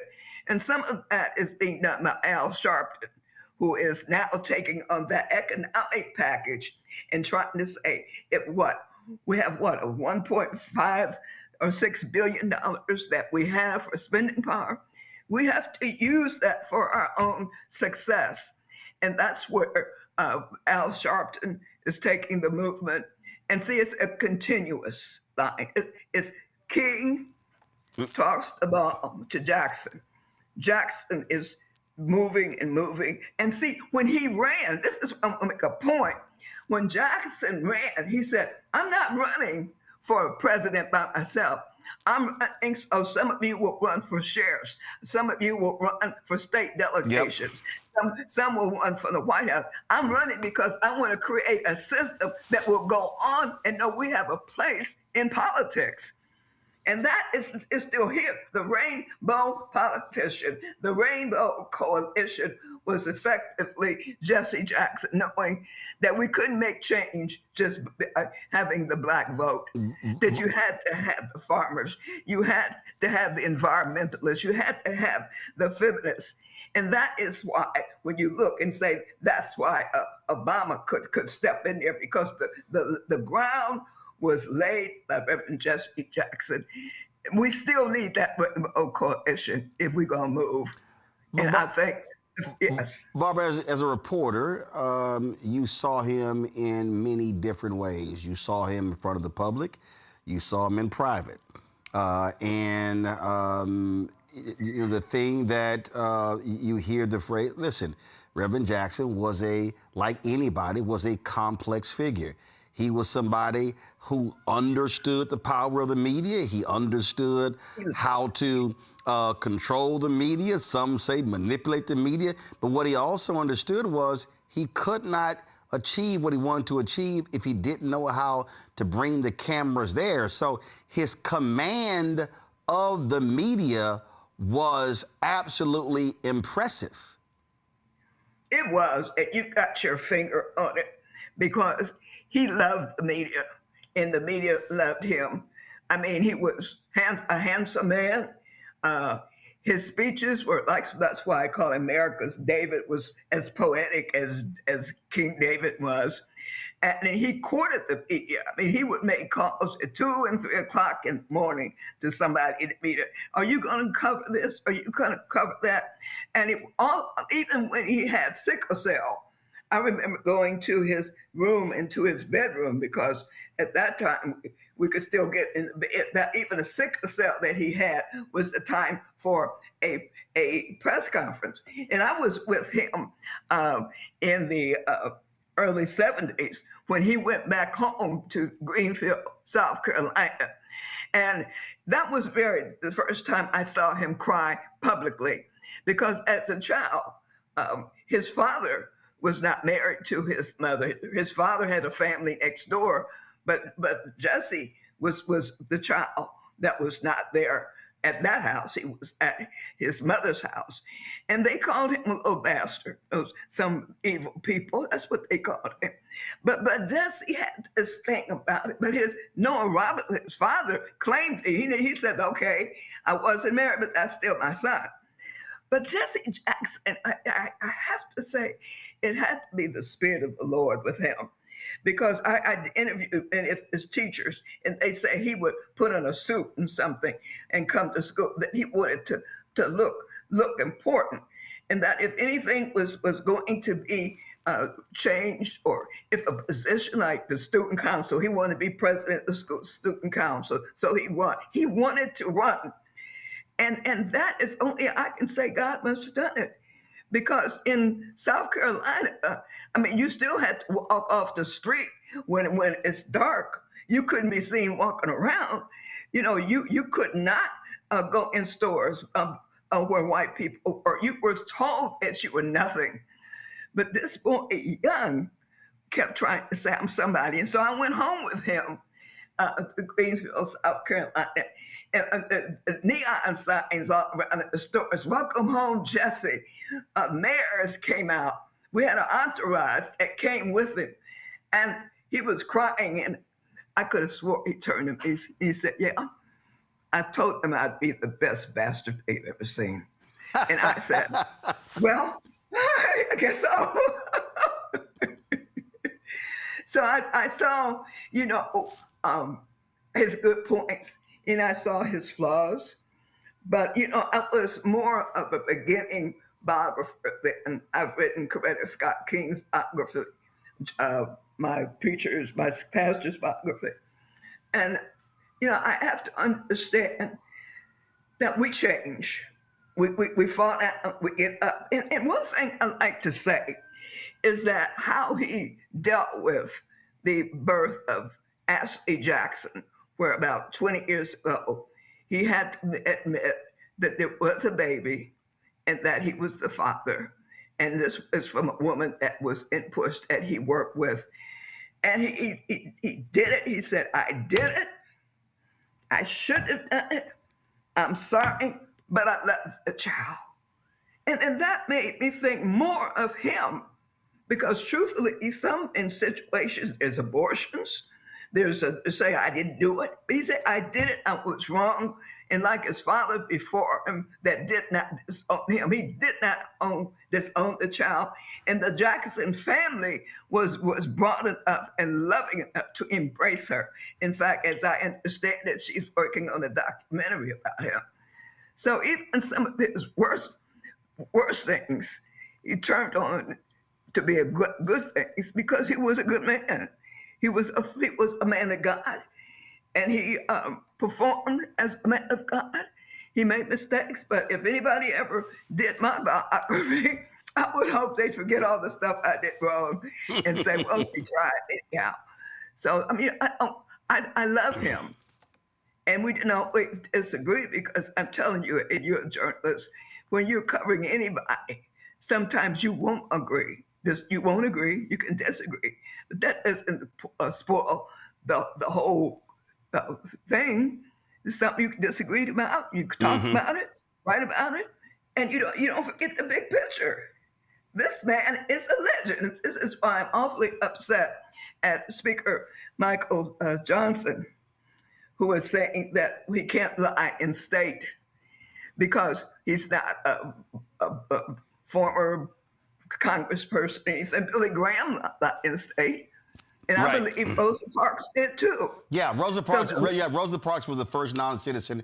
Billy Graham, and then there were the 2 U.S. Capitol police officers, and it was called lying in honor. And then, of course, in Statuary Hall, Congresswoman Elijah Cummings was also lying there. I got my panelists with a couple of questions. Let me go to them. Joy, your question for journalist Barbara Reynolds, and then Brian. Joy, go. Yeah, I would love to know, like, what's your favorite example? What's your favorite story from Jesse Jackson? Something that, you know, perhaps would be instructive to those of us who are generations coming up. I really think that story of his childhood was probably a favorite story, because I could see how it felt to be told that, you know, your mother didn't marry your father, and to come with a stigma. I think that was probably my favorite story, of going home with him to see at 27, I think, he was in the Gallup polls, said he was as well known and liked as Pope Paul and Ronald Reagan. Just to see, I mean, you know, you can say if a child like this child, who has been called a little bastard, and growing up in the South, he couldn't even go into the library. If he can become somebody, why can't we become somebody? And, you know, I guess as I was with him, and I was so degraded in journalism, in my profession, that it took much for me to be next to him, always saying, Jesse did it. Jesse did it. I can do it. I can do it. I'm somebody too. And those kind of things will still be in my heart. That when I wanted to leave journalism, sometimes I thought, well, I got this. I can do this. I think those kinds of stories that defeat. He did not win the presidency, but he laid the groundwork for others to run, and it was never about him. And he said that he was unselfish in putting his body on the line. So I suppose that those are the things that I think most about him. Brian. I'm wondering, who do you think Jesse Jackson would want to see be the next president of the United States, or at least run in 2028? And my second part of that question is, what was the type of feeling that Jesse Jackson had, and what did he say about minorities in this country that continue to support Donald Trump and his agenda? Like, what was his message to them, and who does he think are some of the rising stars in the Democrat Party? I guess a two-point question for you there. Well, he didn't think much about those who were not with him, because he spent so much time working for the next group. And it's hard to pick.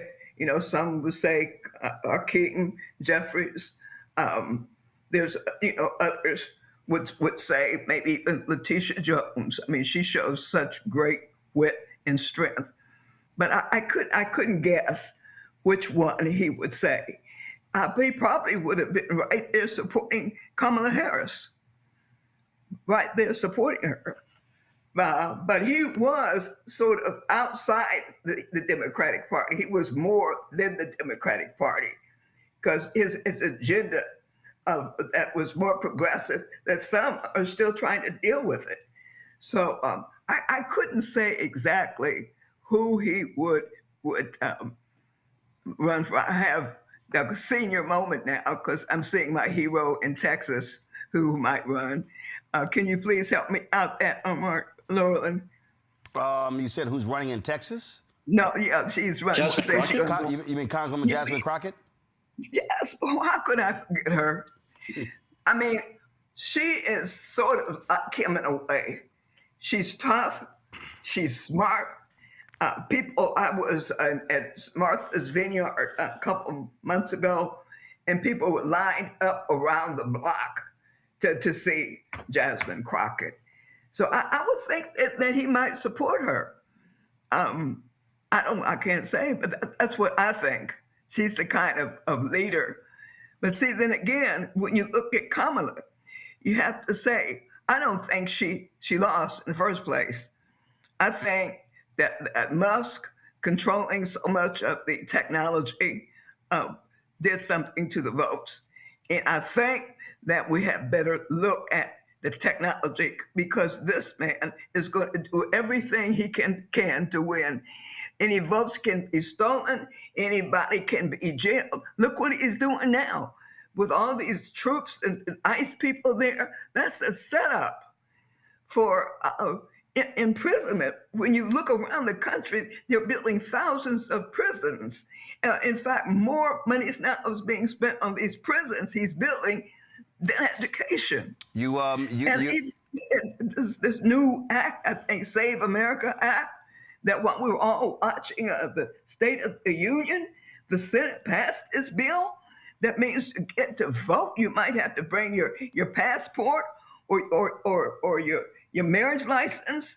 This is us trying a stranglehold of bringing us back to where Reverend Jackson brought us out of. Well, you made the point about, again, it was July 16, 2023.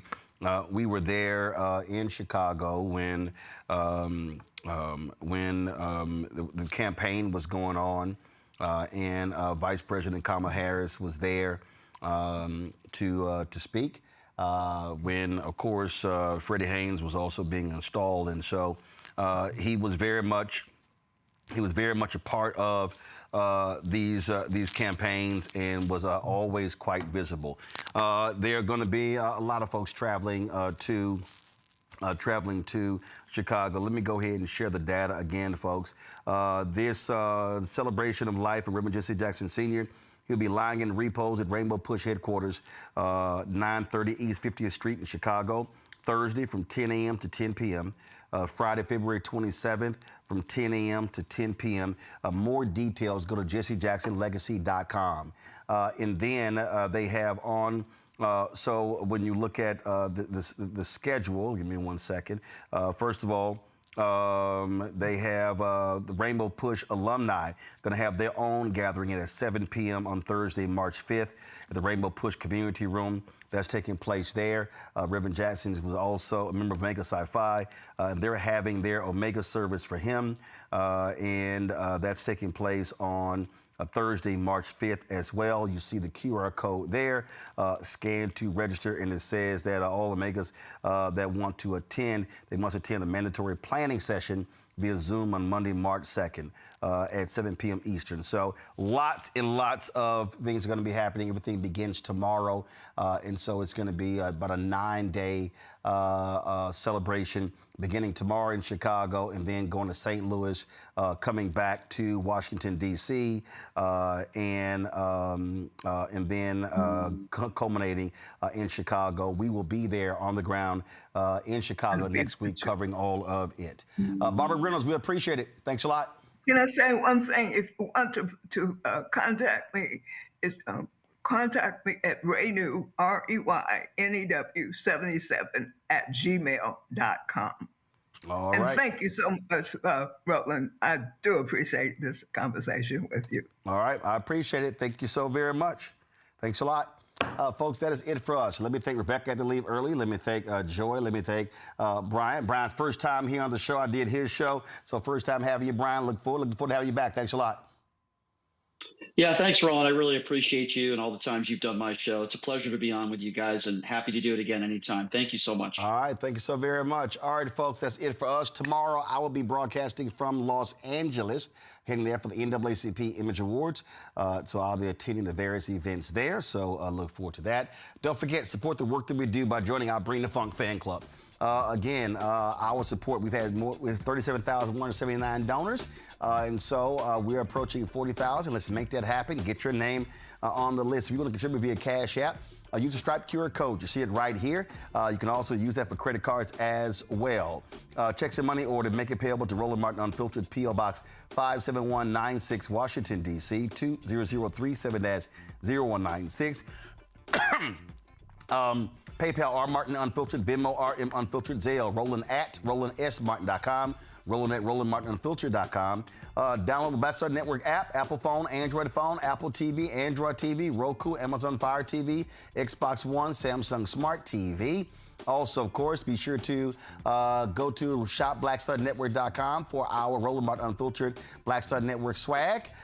Get our T-shirts, get our mugs, wall art, all that good stuff. Also, support the Black-owned companies that support this network. If you go to our marketplace at shopblackstarnetwork.com, all the items you see right here on this table in our control room, all those items, all those are Black-owned companies. And so whether it's tissue, toilet paper, we've got backpacks, crossword puzzles, all sorts of stuff.